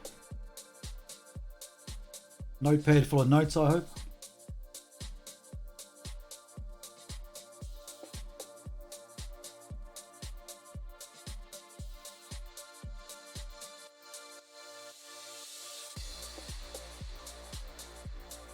Brain counter, what do you mean? Stalking me.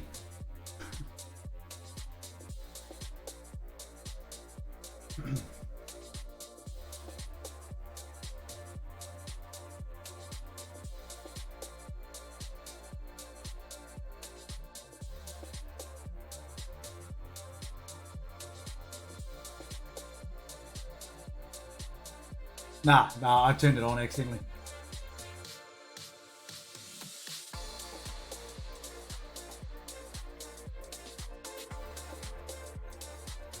Alright, so the big difference here between the first 3 levels and level 4 plus is when you smash the red snapjaws, they respawn. And this makes the part of the screen over here super critical. Because when you smash them, so if you smash this guy, he's going to spawn up the top. Any of these that you smash will spawn up here. Well, you can't smash him, but I've got these. This guy's up here already. So there's 1 there. I've got 2 here. If I smash those, they'll spawn up here. Smash those, he'll spawn up here as well. It's the same principle. Jump on this vine. You want to clear this guy out. Exact same as levels 1 to 3. Watch for the blue one.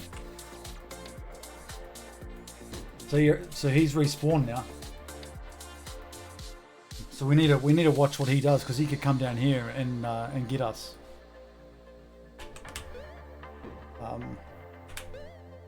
But that means we can get 2 smashes as well. So more points. But something you need to watch out for is these guys.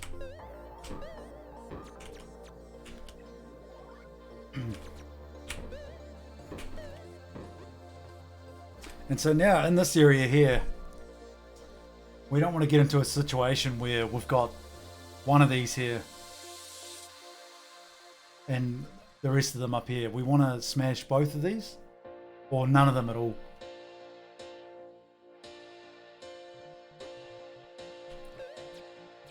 So same as before, just be patient. Try and steer the blue one away. Try and suck this guy in on the right down to these vines here. Oops.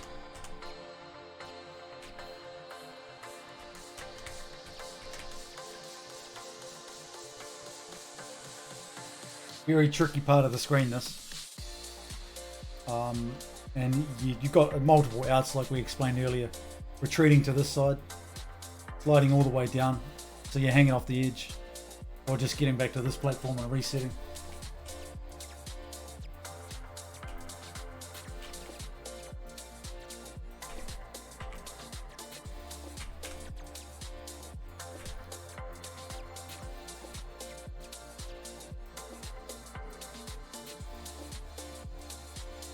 Right, so wait for your opportunity to get across.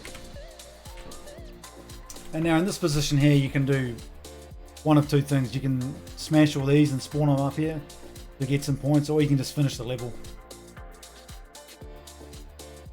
Doesn't really make a difference. So you're easy enough to finish the level right now. Jamie, please. I will get back into that position. Oh, yeah, bedtime, Jamie. So this is an interesting situation that we haven't had happen yet. This guy's come to the left. And now I guess the timing is such that he's not going to be too much of a problem.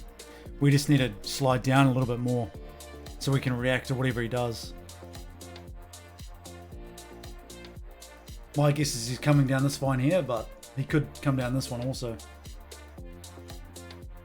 So we want to retreat downwards a bit. If he comes to the left like that, retreat downwards a little bit.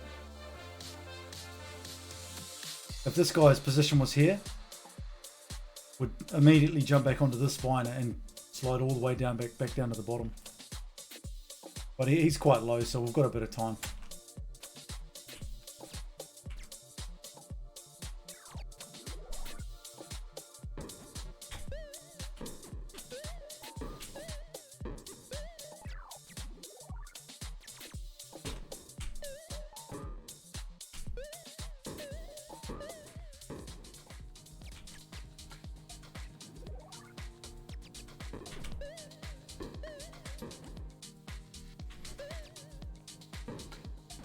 So just be patient here again. Wait for him to go down and then you're safe to go across. And up to you if you want to finish the level from here or get a few more points by smashing all 3 of these at once. But from this position, you should never die from here.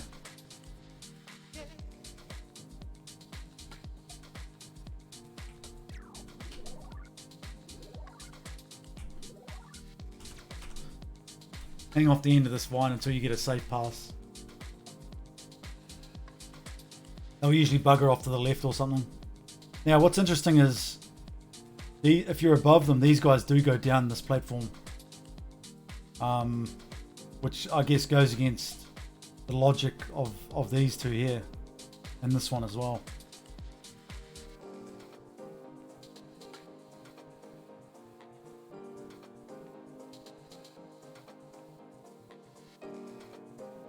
Hey Laura, what's up? Welcome. Yeah, so just hang out here. You're never going to fall off in this position. Wait till you get a clear path and go for it.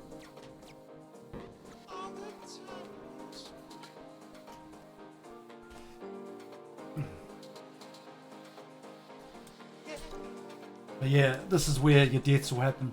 Once you've got this part sorted out by dropping that first fruit onto this guy and watching out for the blue one, your deaths are going to happen in this area for being too impatient or rushing it or whatever. So practice this area. Practice steering the blue ones down here and practice drawing this guy in. So you've got a clear passage up. And you'll notice what you can do and what you can't do just after a bit of play time.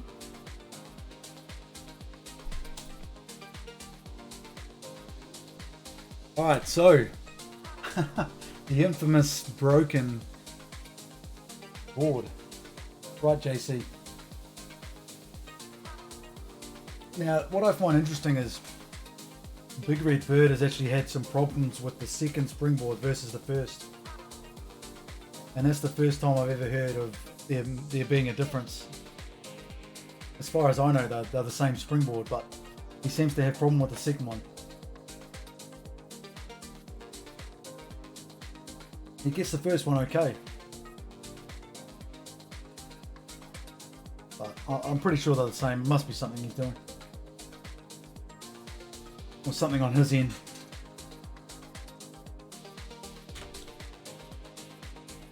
So this is probably the hardest screen in the game. This is like the springs on DK when you're first learning. Seems freaking impossible to get past this area. But there's a couple of things you can do to make it a little bit easier. We went over them on level 2, but they'll be more noticeable here. So exact same pattern at the start. You want to do one jump and then jump off the end of this. Don't jump off here, jump off the end of it, because this platform goes back and forth quite quickly, and if you jump too far to the left here, you're not going to make it on the edge of this. So we'll do this a few times. So jump. So I was too far left then. Let's do that again. If I jump from too far to the left, even though the springboard works, I'm not going to make it. So you can look how far on the edge I am. You can actually get right out on the tip of this platform before you're going to fall. So really exaggerate your movement. So look at that, I'm standing on basically nothing. So really exaggerate your jump. Oops.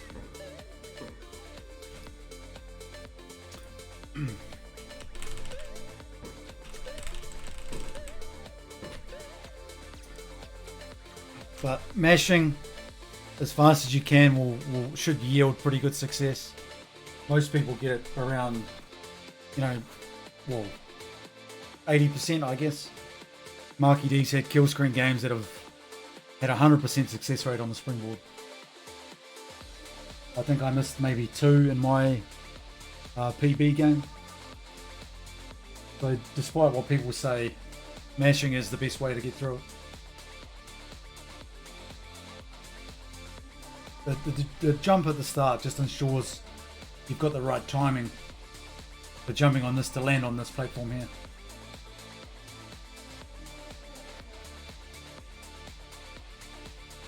People, yeah, just Dean, I guess.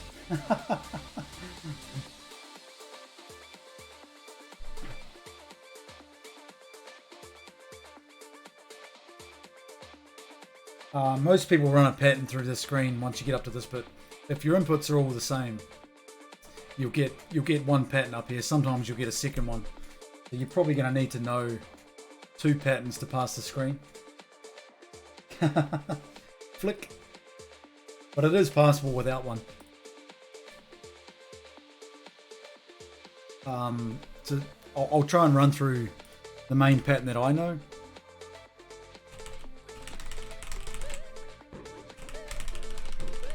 But again, people play this a lot differently. Casper's got a different pattern. So just come up here. And that's really the most basic pattern. You're not smashing any birds. We'll run through that again.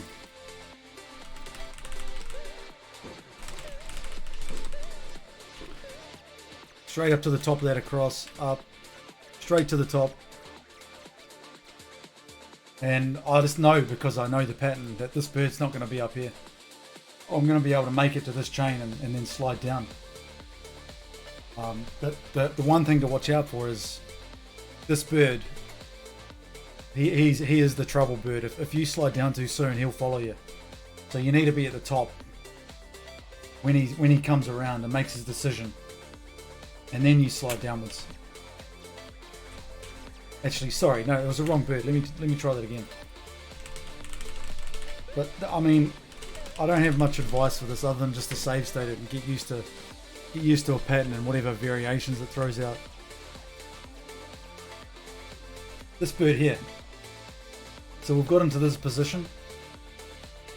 If I slide down too early, he'll follow me downwards. If I wait here for just a split second while he's turning, he'll come through in this position here, and then we'll have a clear path to get to this chain.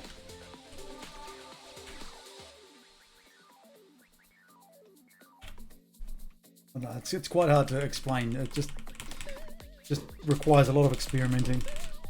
Oh, the springboard didn't work then.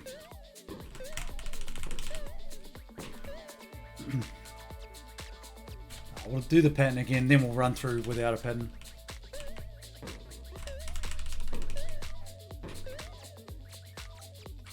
Now, based on your inputs, the pattern might be slightly different. So this bird, watch this, I'll slide down a bit too early and he'll follow me. Oh no, didn't work. Goddamn junior lag.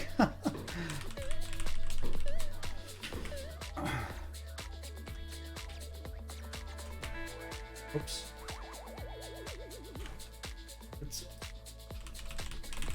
But what the birds do is based off your inputs.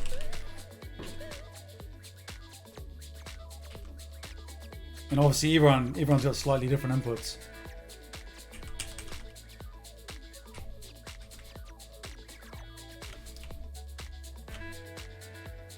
See if I can get that bird to follow me down.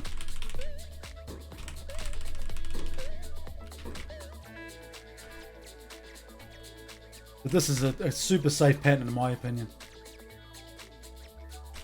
See how he went downwards then? I was still able to make it through, but he followed me there instead of being up here. So if you just wait for that split second to draw him into the top level and then slide down. But that's a super consistent, safe pattern. But it does rely on you getting the springboard first go.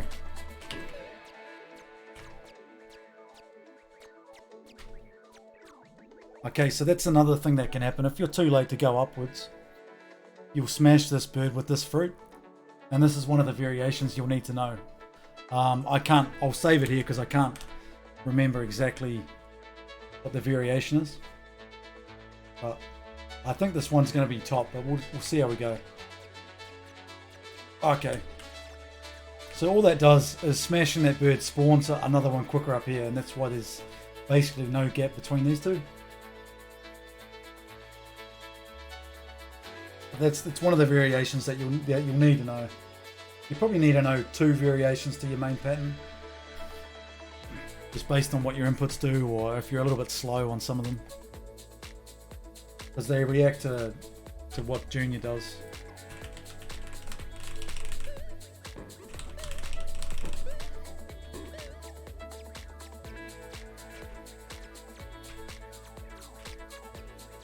Straight across. As soon as he turns, straight down.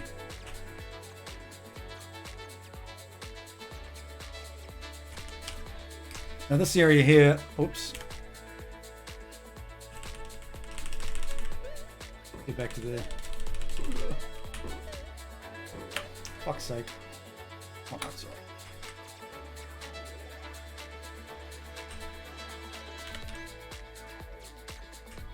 There's Junior's lag again.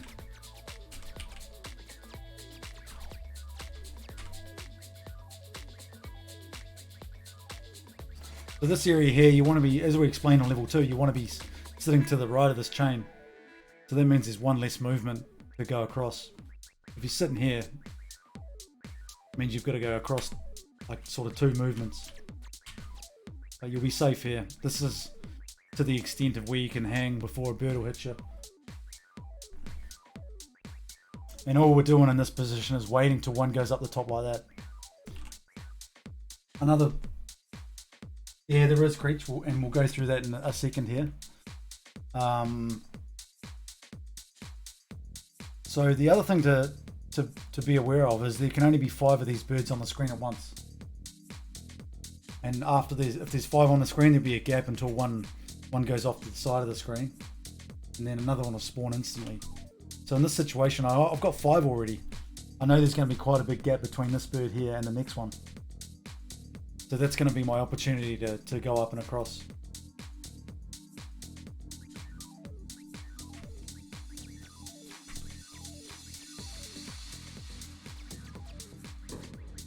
And that's really where you make your move, from this area to this area, and also from here to the end as well.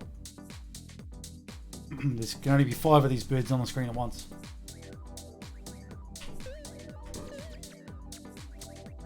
Smash a couple if you want to. Now, so there's 4.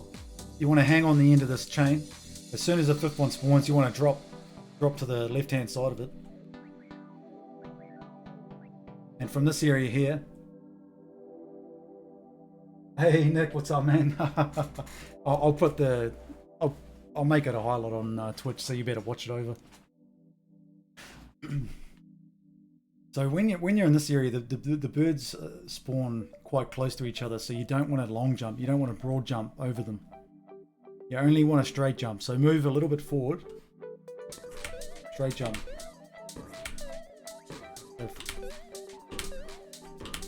If you broad jump, you're likely to run into one.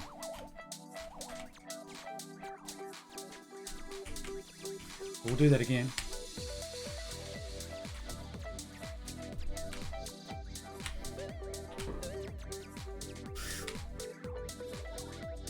Smash a couple if you want the points. Drop down, little straight jumps. Inch forward a little bit, straight jumps, until you're close enough to jump onto this chain. If you broad jump in this position, you're probably going to run into the next bird.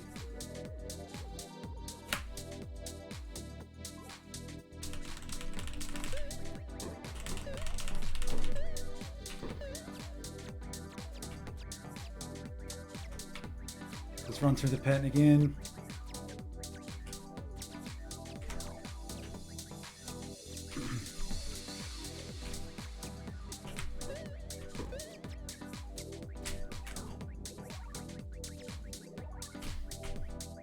Little straight jumps, little tap forward left. If you can see 5 birds on the screen here, you know there's going to be a big gap. You can broad jump, but there's no point risking it. Once you're in this position, you shouldn't ever die here.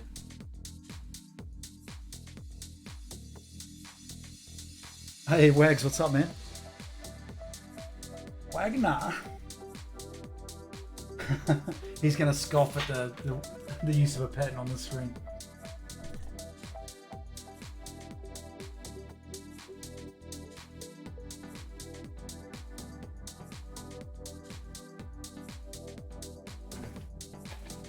Alright, so the alternative to this is if the springboard doesn't work.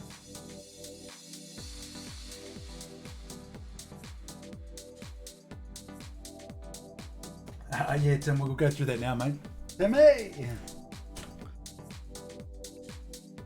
And now there's a couple of ways you can go about it. You can remember another variation, but once the springboard doesn't work once for me, I don't use any patterns at all. I think Tudo's has a couple of patterns for it, but if you miss it twice or 3 times, you don't want to be remembering, 5 or 6 different patterns or whatever. The other thing you can do is go the long way, and a lot of people do that. If they miss the first jump, they'll go up this. I never do that. I've never successfully made it this way. I don't even know how to do it. I just be stubborn in it, and I know the springboard's going to work eventually. It's not going to miss 6 times out of, 6 times in a row. If it does, then it's broken. So I'll miss the first one.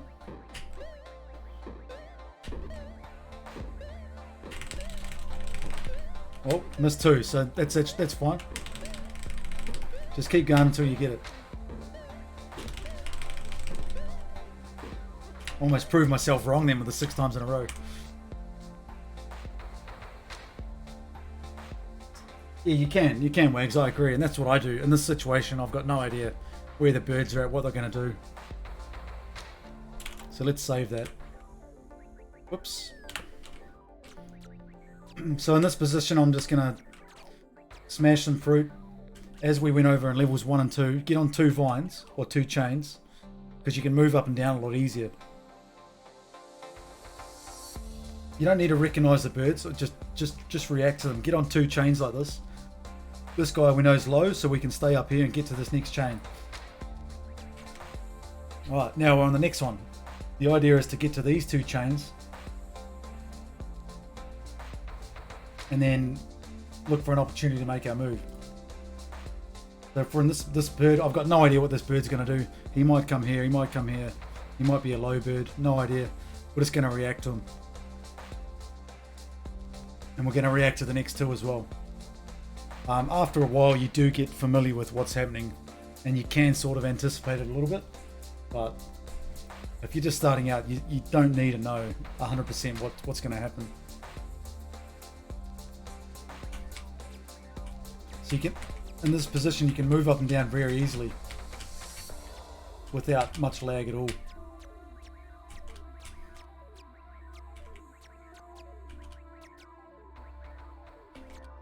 So the idea is to get to this position here, between these 2 chains. You've still got enough... Yeah, exactly what Wagner said. There's not much lag when you're moving up and down like this. If you're sitting high on here, a bird comes through the top, you can easily move down under it. You've got plenty of time to react. And if he's a top level bird, or whatever you want to call it, then you can make your move to this chain. If he's a low one, move up a bit. Wait for the high one. There we go. Again, there can only be 5 birds on screen, remember? So just move between the 2 chains. Whoop, see, I got caught there. I anticipated him as a high one. Oops. Again, it will take practice. It's not easy to do.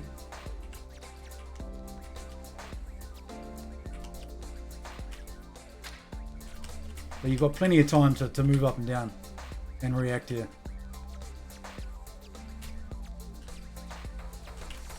Wait for your opportunity.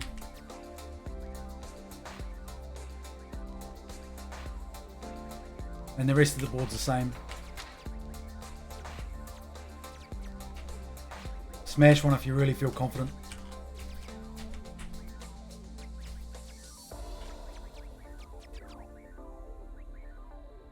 But just sit on these 2 chains and move up and down as necessary. If you're on 1 chain, the lag is way greater than if you're on 2.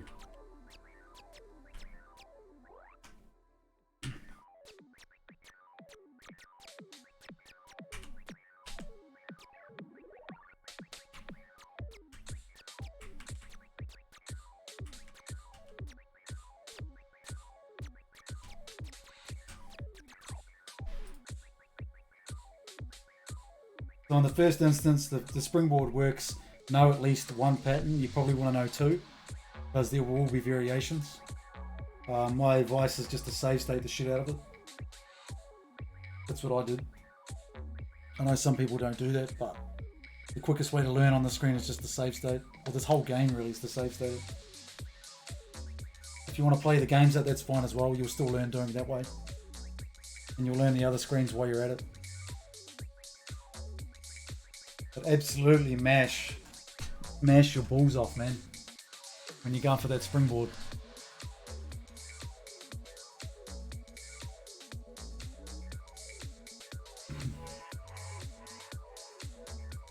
Of course, there are plenty of variations that include dropping fruit on different birds and stuff like that, but it just weren't running a kill screen.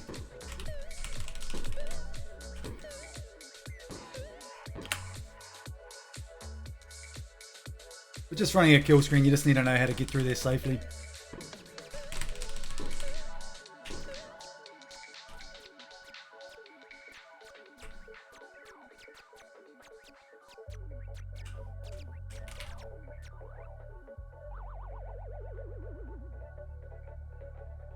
See, find out what works for you. Your inputs are going to be different than mine, so the pattern's probably going to be slightly different.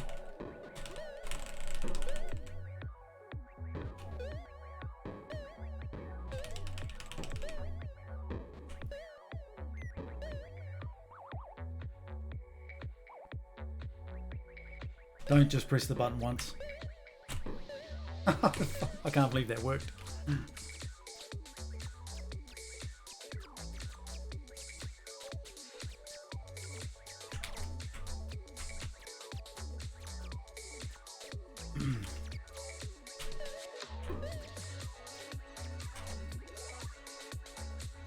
So here's the image to show. No, that's not it. So basically how the springboard works is you want to be pressing the button on any of these frames with the circle around it, so it's every other frame.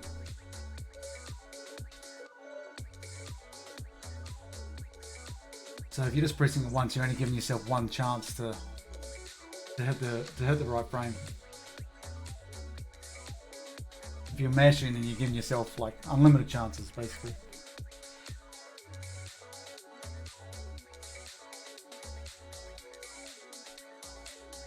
Depends how fast you mash. Don't hold the button down because it's not going to work. You've got a 50-50 chance of hitting it every single time you press the button. And you only need to hit it once, so you've got a very high chance of hitting if you're mashing quick enough, hitting the right frame. Stolen from JC, that photo.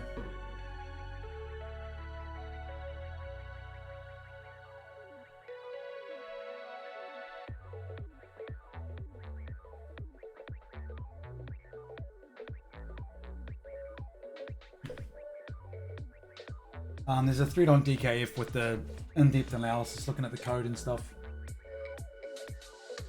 We're not going to get into the debate whether it's broken or intentional, unintentional, or what. But mashing yields better results. That's just the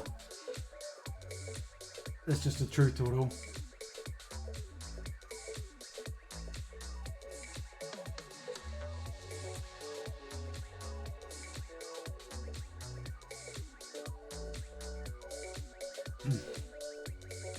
Alright, so I guess we can move on from the screen, unless you guys want to go over something again.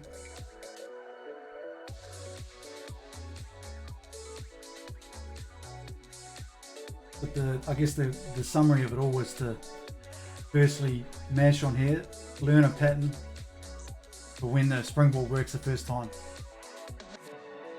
If you miss out on the pattern, or there's a variation you don't know, or you miss the springboard or something, sit on 2 chains until you can move across to the next set of 2, until you're sitting on these 2 chains here. Stay high. If you need to move downwards a little bit, do so until you get an opening. Yeah, I'm not too sure, Pro. I think JC looked into it a bit deeper than most. He'll probably know. and there can only be 5 birds on the screen at once.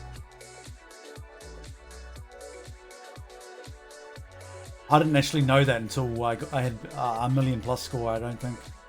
And it made it a hell of a lot easier, this screen. Especially traversing this area here.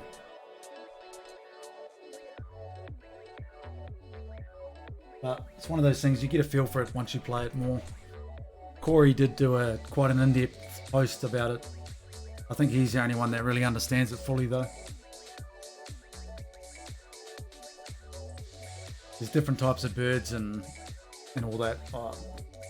It's too complex for what people need to know, in my opinion. But the information's there if anyone needs it. Doesn't have as many charts as Jerry's spring strategy thread, so it's not as good. Needs more pictures, too many words.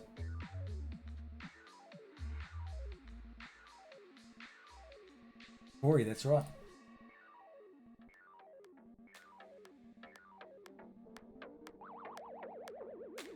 Alright, let's move on, mates. We can come back to this if you guys think of any questions. It's no big deal.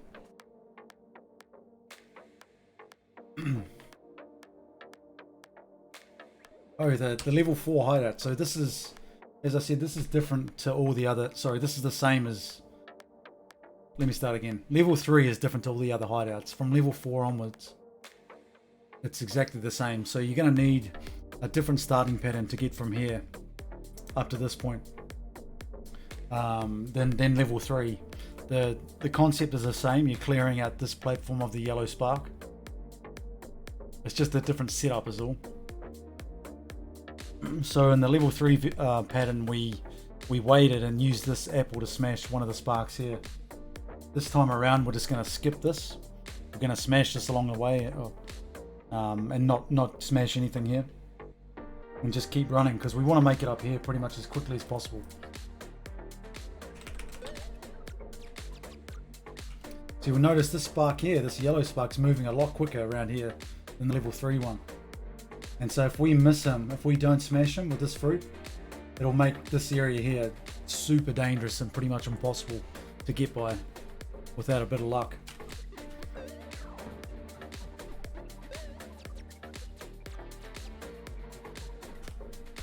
So we come up, we run across here, smash that, jump onto this and get up here.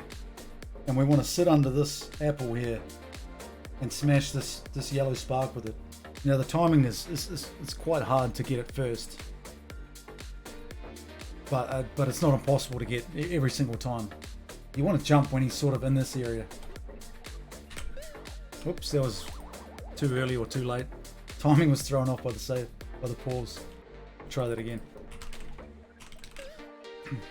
But this pattern will work 100% of the time. It's always the same setup. Sit under this apple. Bottom. And if you're lucky, you'll get extra points there, but it's not really necessary. Now this is exact same as level 3. You're just running along, getting out of here. Get some points if you want them.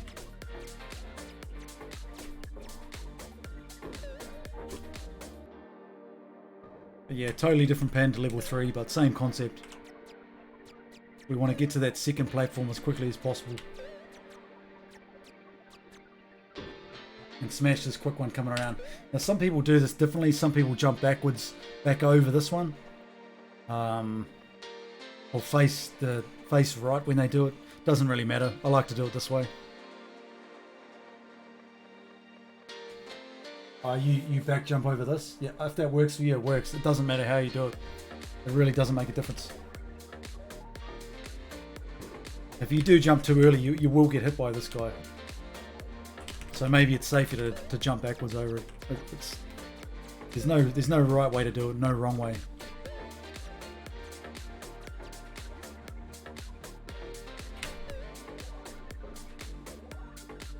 Yep, can do it that way if you like. Doesn't matter.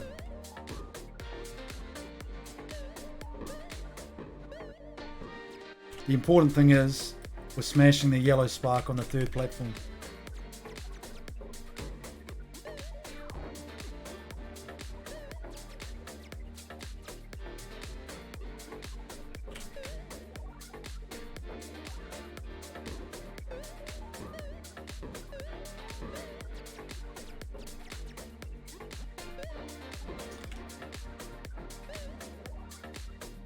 No, there's no spark steering, so them coming down these is completely 100% random.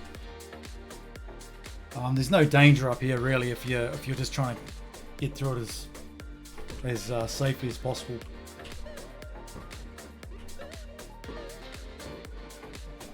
It's most definitely the easiest screen in the game.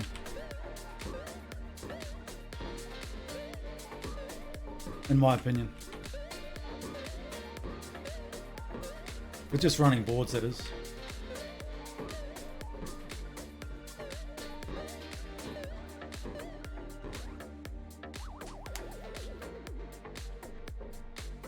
Never made it this far. Hopefully after this tutorial you will, Laura. But yeah, different than level 3, but from here on out it's exactly the same. Level 4 up until level 21. Don't play it without a pattern because you'll die. Like if I leave this for a little bit and try and do it now, this becomes much harder than it needs to be.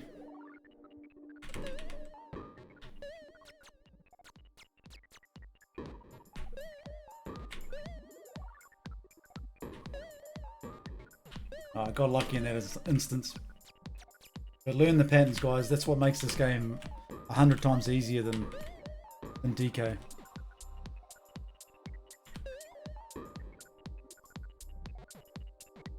Don't be ashamed at learning patterns. Wallbagger. If you're just going for a kill screen, you don't need the points. Don't worry about throwing points away.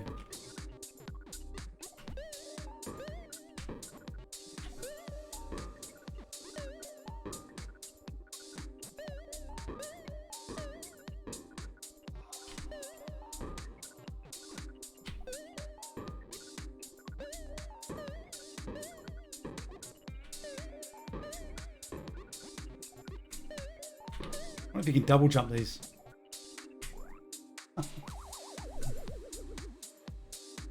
The kill screen is level 22, so the level counter up here only shows 1 digit, so it'll go up to 9 and then be blank from levels 10 to 16, and then display an A, and it'll go A, B, C, D, E, F, and level F is the kill screen.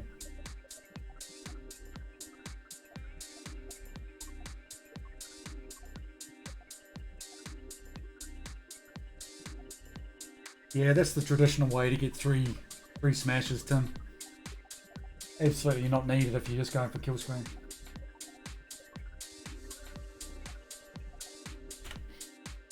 Yeah, so the start of this board and subsequent hideouts, Laura, the setup at the start is exactly the same every single time. The yellow sparks and the blue sparks will start in the same place. And so you can use that to your advantage by getting up here as quickly as possible. Using a pattern basically to smash the spark here and make the board much easier.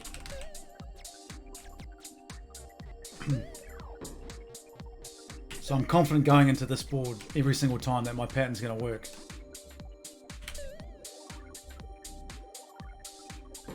I'm going to get those 2 smashes every single time.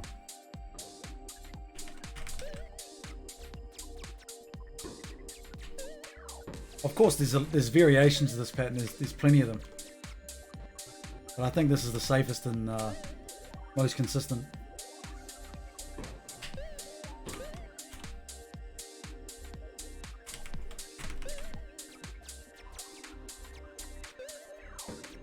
If you jump too early when going for this spark up here, you can get hit by the one below you.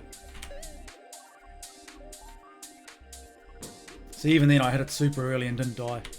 So there is a lot of leeway there.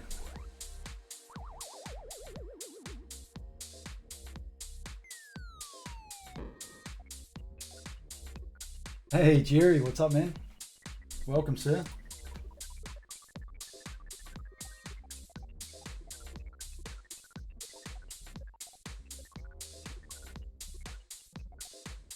Jerry!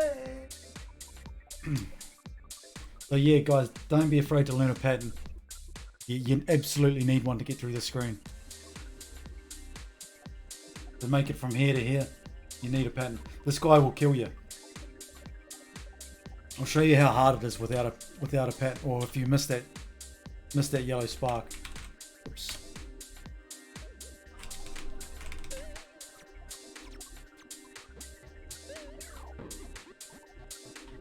So what can happen is you can do your pattern fine. You can get to this point.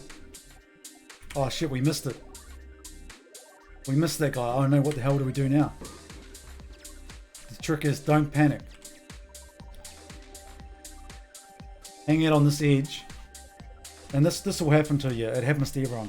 You missed the spark because you've hit the apple too late. Oh shit, he's coming around at 1,000,000 miles an hour. What the hell do I do now? Just be patient. Wait till there's only one spark on this coming down here. If he comes down this one here, that's when I know I can make a play. No, there's multiple sparks. Just wait. Just wait. You got plenty of time. We've got 7,000 on the bonus clock still. We can just sit here all day.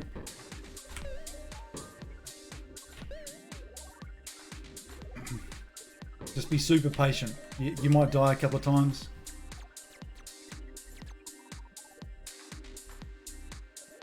Just be super patient. Wait for one blue spark to spawn. Only one blue spark. And then make your move. Sometimes you might have to retreat back onto the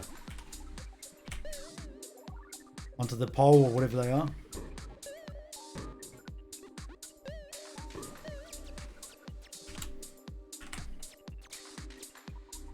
Just hang out, mates. Just hang out here. Wait for one of these pricks to spawn. No, there's 2, 3. Well, there's one, but he's late. You want him to come down one of these first two.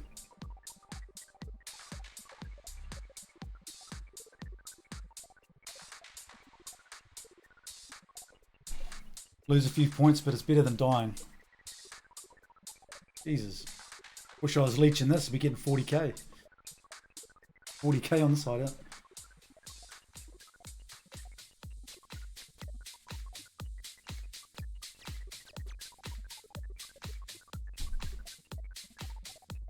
It's on 5,800 Jammy. There's plenty of time left, mate. I mean, there are opportunities to go here, but there's no point risking it.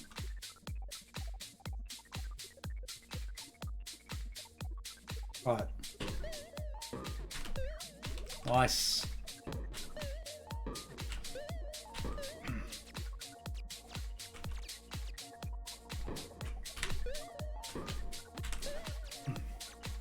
So guys, absolutely learn a pattern. I don't want to see any of you guys playing this without a pattern here.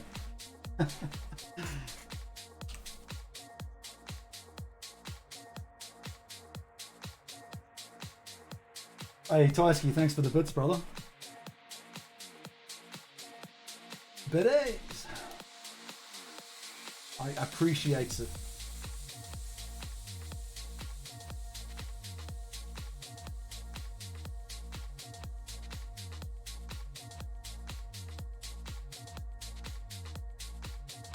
Alright, so the last screen, basically. Biddies. Level 4 chains, so this is easier. These ones are easier from here on out than level 3. Slightly easier. The main difference is though is we're not going to be going for the snapjaw smashes now because they respawn up the top. We're still going to be taking these two keys up first, but if there's any smash opportunities, we're not going to be touching it. Because what that does is gives them the opportunity to spawn up here and change chains and come down to the one you're on and really cause you some strife. Unless there's all 6 of them on here or whatever, all 5 of them, then we want to go for a 7-bagger. And if you die in the process, that's okay. But same principle. Oh man, I mean, even that I would leave. If you're just running boards, get these 4 keys up before they even get a chance to annoy you.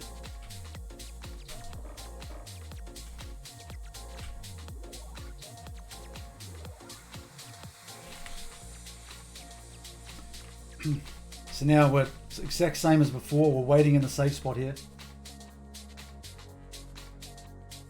Waiting for these birds. See that? Look at the gap between them. There's no way. There's no way you're gonna get the key up between these birds. So we want to wait for the cycle to finish. Look, this is the last bird. The cycle's clear. There's no birds there at all. Get a huge gap between them, and that's what makes this screen much easier than level 3, as you've always got a massive gap to get these keys up. So the other one won't spawn until this guy here exits. So I guess there's 10 on screen. That's the max. Yeah. So you want to ignore the snapjaws because they're going to respawn. But it makes it so much easier when you've got that gap there, and you know that gap's going to be there, so you can just hang out in the safe spot. Hey, G-Strain Sockmaster, what's up, mates?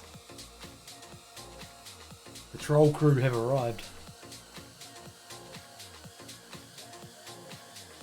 Alright, so we've got these two up easily. We've waited in the safe spot for that. Now comes probably the trickiest part.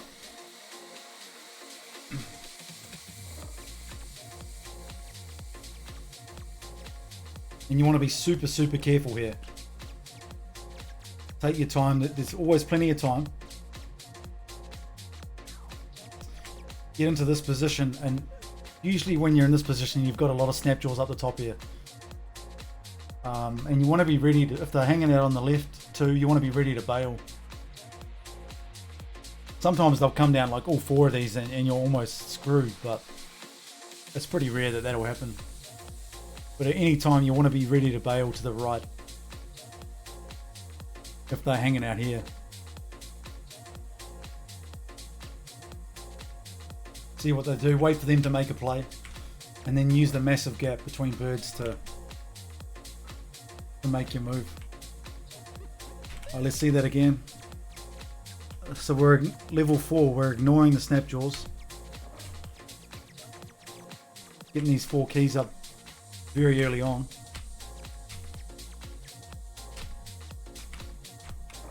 We'll smash this one for good measure. He's not going to cause too many problems.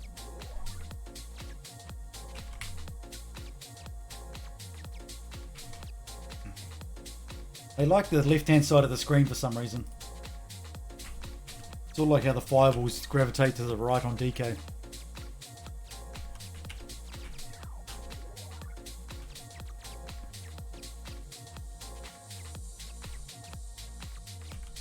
Right, don't get impatient here. Wait for them to make their move.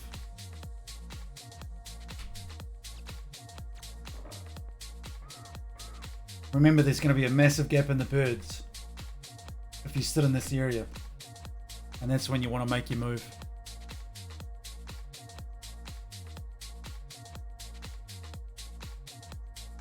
I'll put that safe spot picture back up. How to play on a junior PCB. I've never actually... Have I played a junior? I don't think I have.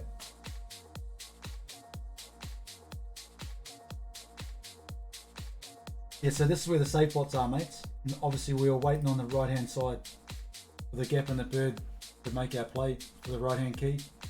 And same on the left. Hey Xanderpants, what's up? Welcome, mate.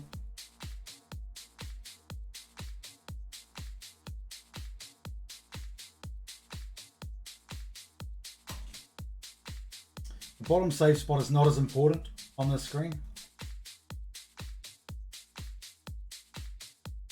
But you still can, you have a lot more time down here because of the snapjaws are not hanging around the top.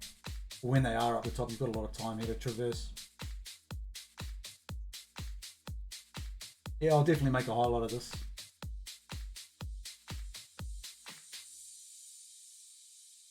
Alright, let's play that screen again.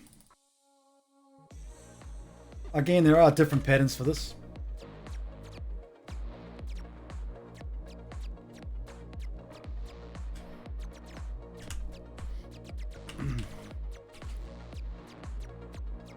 people play these screens differently, put different keys up at different stages, but I find this is what worked for me when I was going for a kill screen.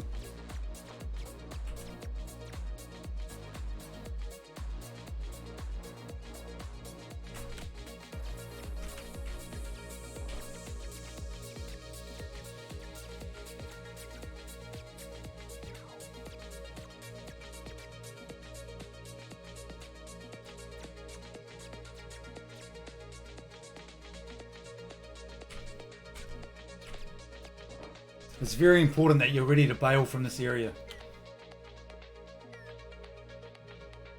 That you're ready to, when you've only got this one key left, you can push it up to here. But it's super important you're ready to bail from there.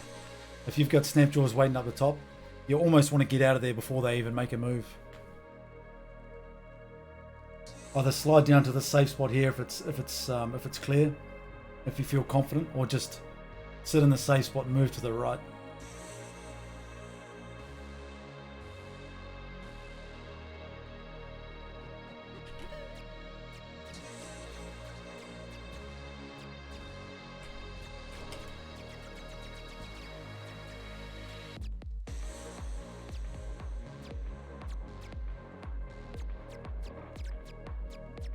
But definitely try some different patterns out, see what works for you guys. You might find a better variation of this pattern or a completely different one. It really doesn't matter how it's done.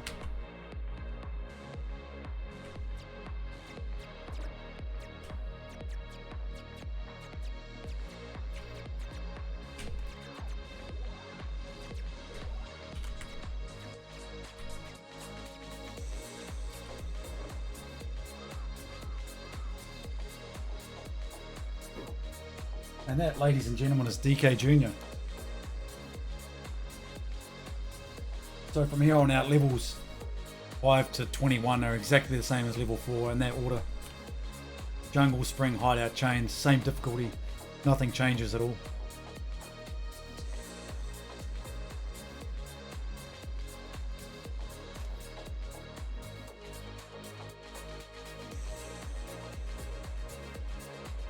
Is there... Hey, what's up, Jeff? What's up, man?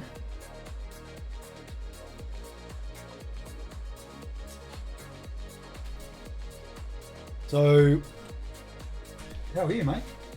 Is there a reason to grab the 4th vine and reach back for the 3rd? Yeah, it's just because you can start higher.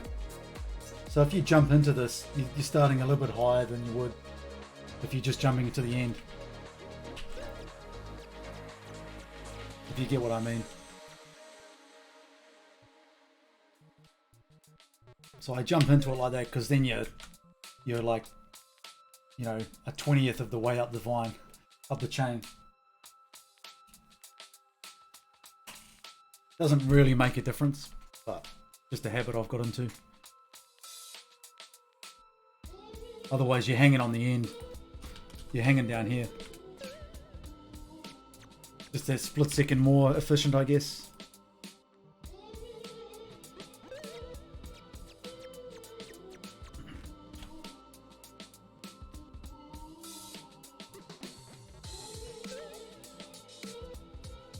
Okay, I actually learned something today.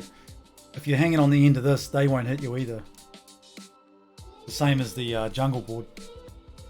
Probably not as applicable here because you've got birds that are going to come through this level. But you never know, you may need that someday.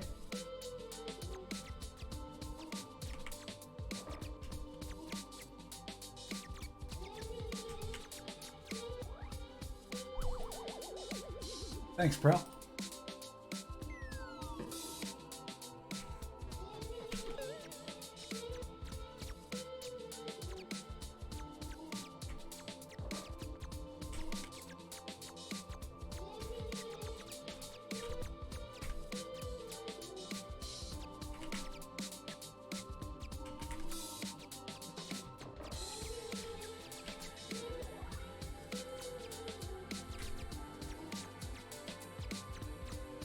But learn where those safe spots are, guys. They are the key to getting through this level safely.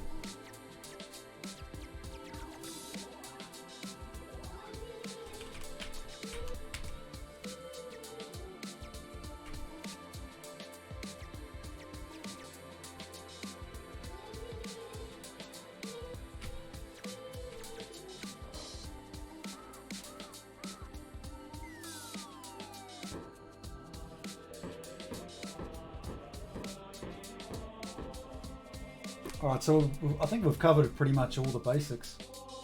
There's bound to be stuff that I've missed.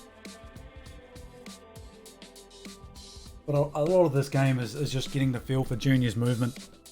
There's nothing that can really teach you, that I can teach you, to make that easier. Just get used to how he moves up and down on vines and chains and stuff. You know, on 1 versus 2. Definitely be patient. Be patient. Patience is a huge part of this game, especially in this area here.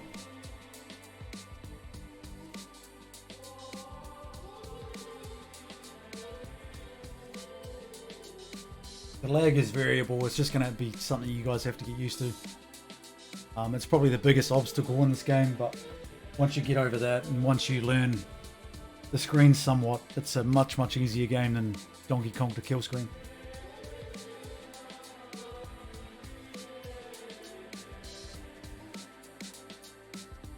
Yeah, Nick, I think the lag's removed. So it's probably, yeah, it's not a good thing you've gone from being used to no lag to being, you know, to having lag. Going the other way would be okay. But you can definitely do it. I mean, you've obviously got the basics down, just get used to the movement.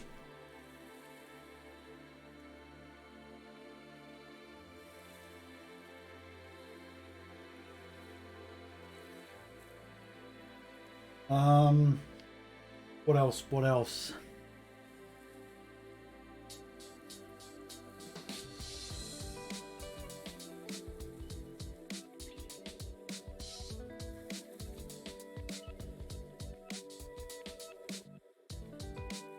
But I'll definitely make a highlight of this and post it to DKF, and you guys can re-watch and post questions and stuff if you're not sure of something.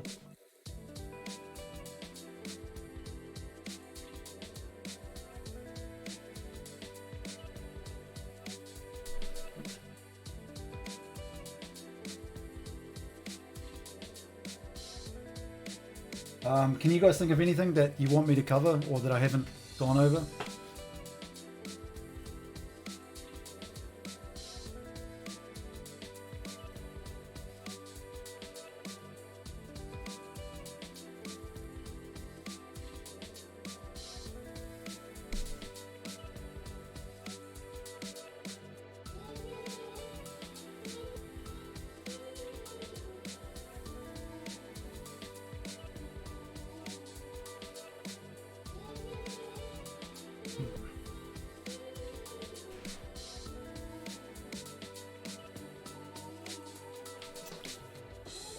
Yeah, Sock, we went over the springboard. I don't know if you're trolling by asking that.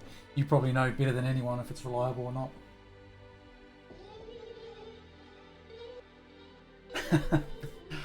That's in my experience, it works absolutely fine. We can test it. 1.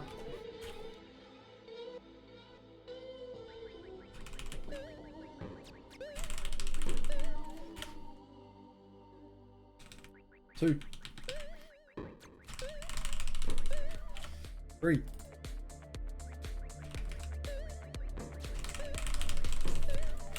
4.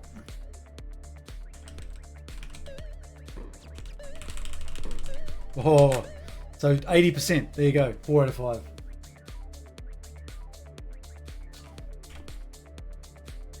I think 80% is probably pretty accurate for most people.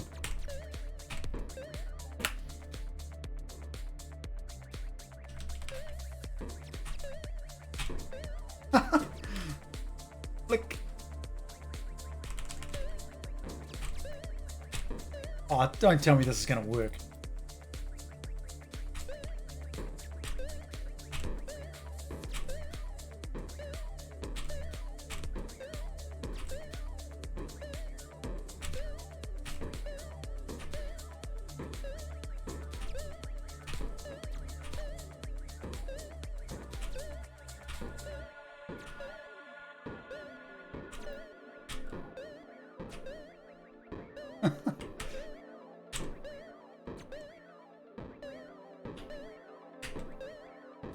This doesn't work, mate.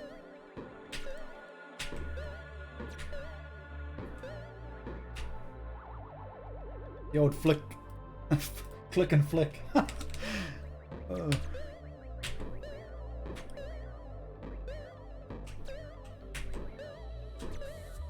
Dean, please.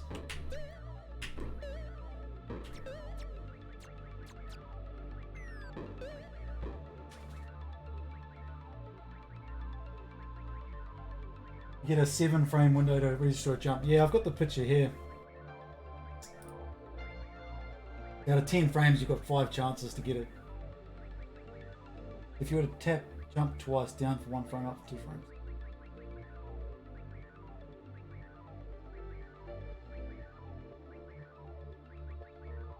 Oh, you mean like time it instead of just mashing? Yeah, I guess that could work. But I think most people have like 80, 75, 80% success rate. Marky D's probably a little bit higher. Not that we get to see his videos, but we can assume it doesn't seem to be a problem for most people that play the game.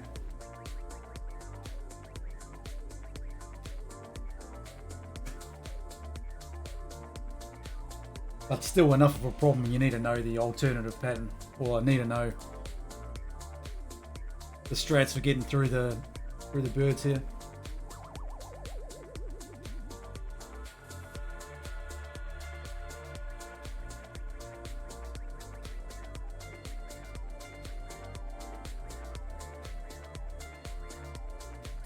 You mean jumping to this, JD?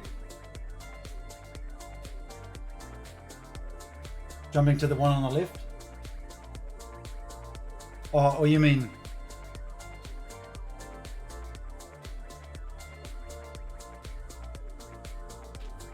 Is there a method of jumping to the second vine off the spring? No, you can't. As far as I know, you can't jump to there.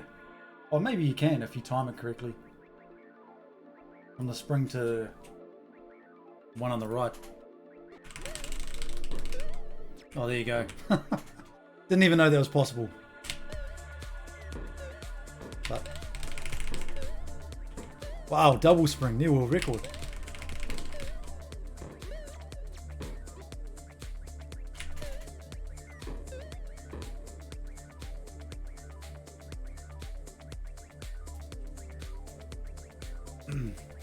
It's not really necessary though. Maybe if you do it on accident, you can still drop down to this.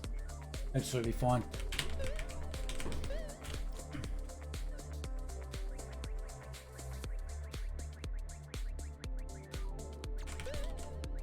So if you miss the spring, there's a few things you can do. Some people go the long way, which I don't like at all.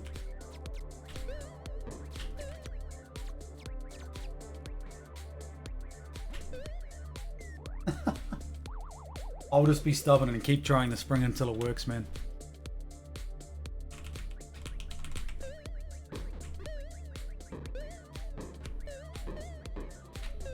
Ah, see.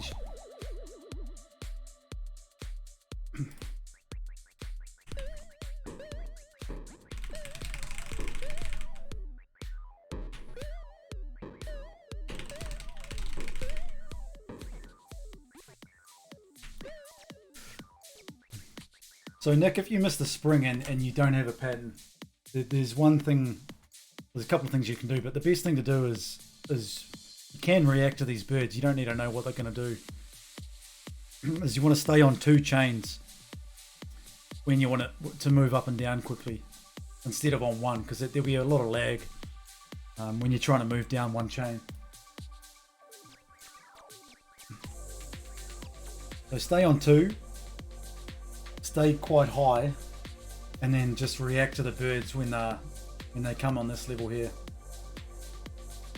If they don't, then you can use that time to get across to the next chain. But there's not much lag moving up and down in this position. You definitely want to be on these 2 here.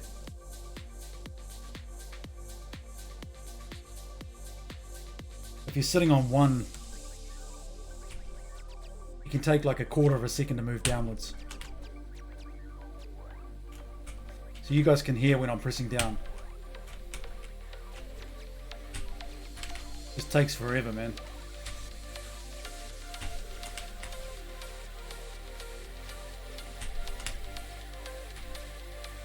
So you definitely want to be sitting on these two.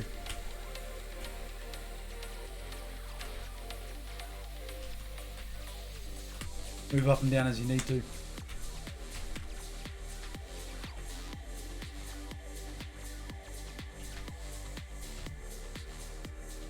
Oh, to make the platform down below.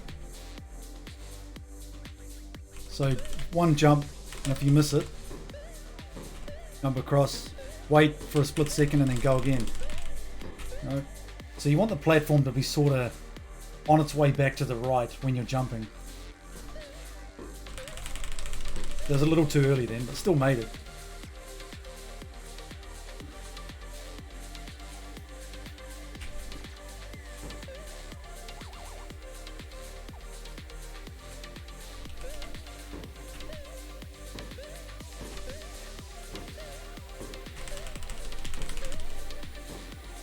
So you want the platform to sort of be moving right when you're jumping, because then by the time you get up there it'll be moving back to the left.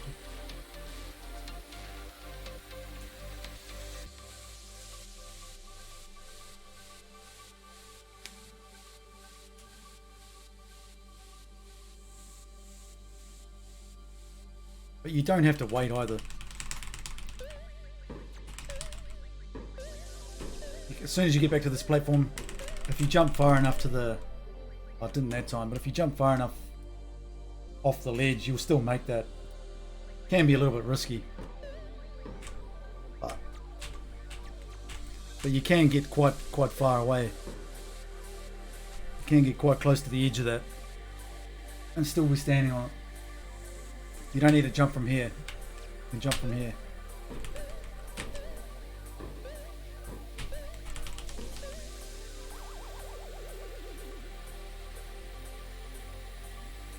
It does get frustrating, but just don't panic, man. Just keep trying it. Mash your heart out. It will work. If you keep having trouble with it, maybe look at going the long way around.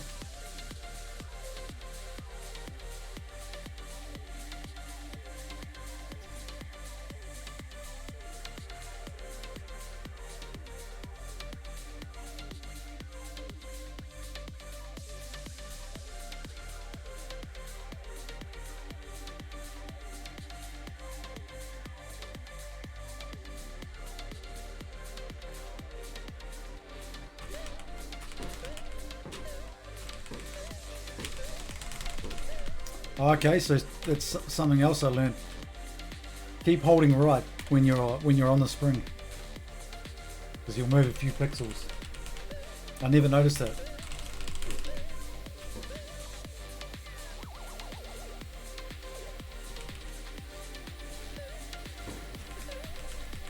Yeah, he definitely stops if you're not holding any direction. That's good stuff.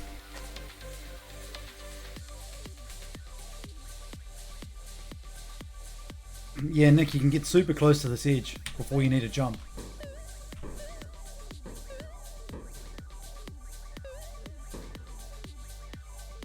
You can stand about there before you fall off.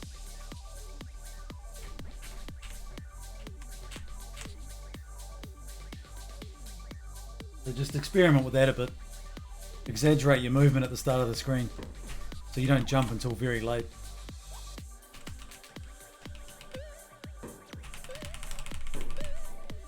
Oh, that was a bit too late.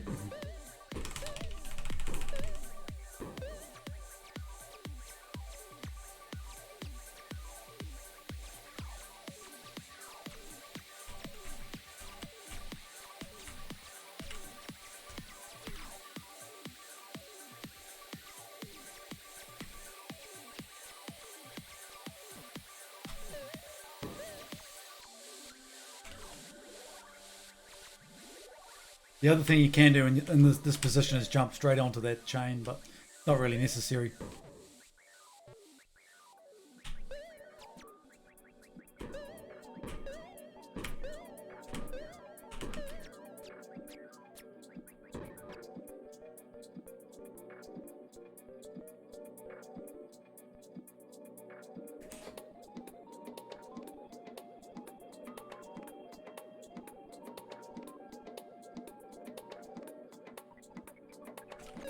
Yeah, baby. Kill screen. I expect JC to be handing badges out left and right. Gonna be like Oprah with the badges, man.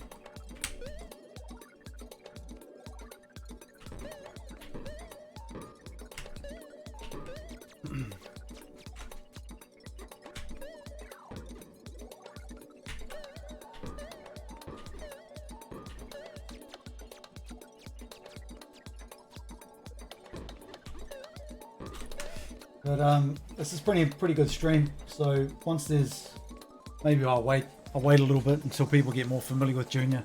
See some kill screens rolling in. We'll do a rank C, rank B, rank A tutorial as well.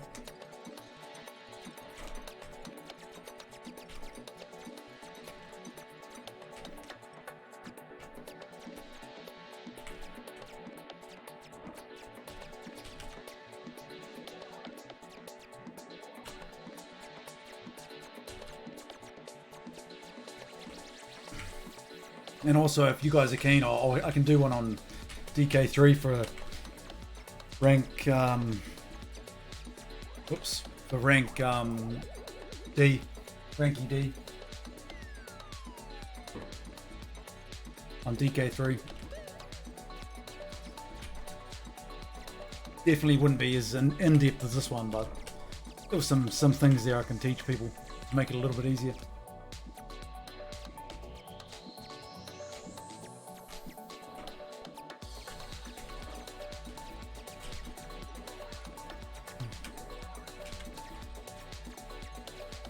But I expect hundreds of junior kill screens in the next month. Every single person. Go, go, go.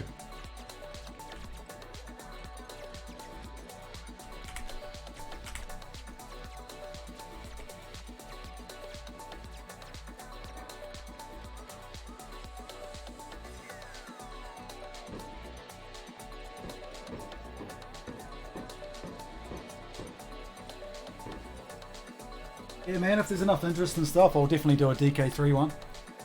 Be cool to get some more people interested in that game.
Hey man, there's no reason why you can't get there.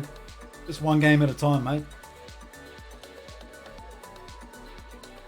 DK is easily the hardest on that list.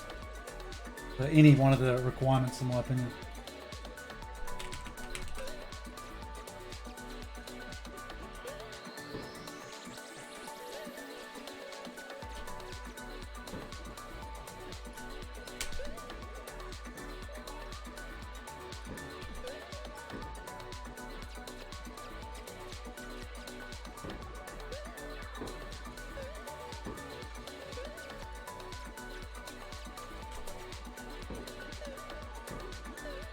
Whoops. Yeah, so that's DK Junior, mates. How to get a kill screen on Ranky D.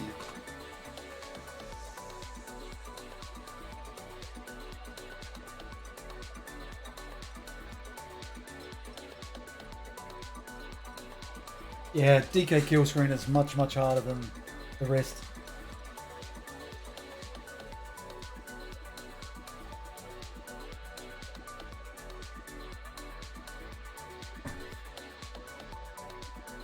Much harder.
Alright mates, unless there's anything else you guys want me to cover or any questions or whatever, I'm probably going to shut it down now.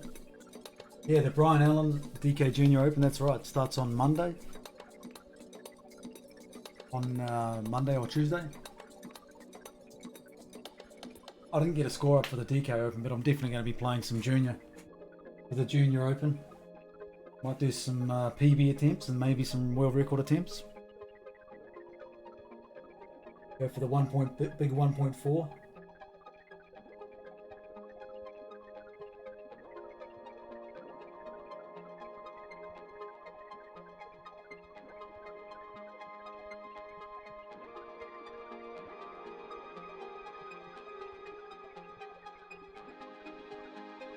I was actually considering playing DK after this, but it's run for 3 hours, so I won't now. I want a bit long.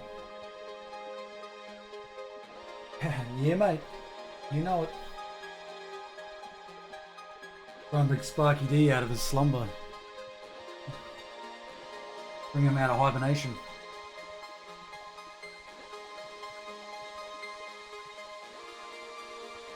Log in, sir.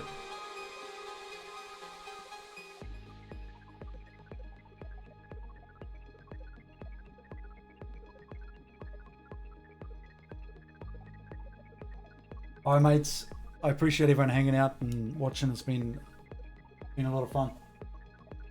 Hopefully we can do more of this sort of stuff in the future.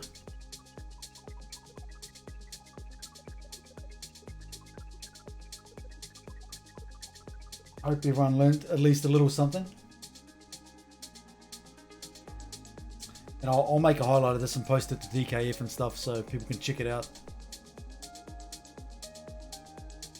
Of course, everyone's welcome to send me a PM or whatever on Discord or DKF or something if they want something clarified or whatever.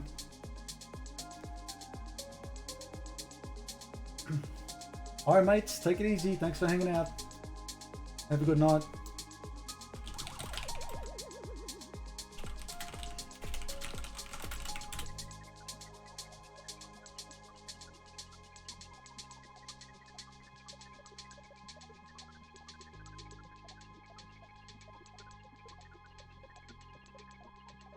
Laters.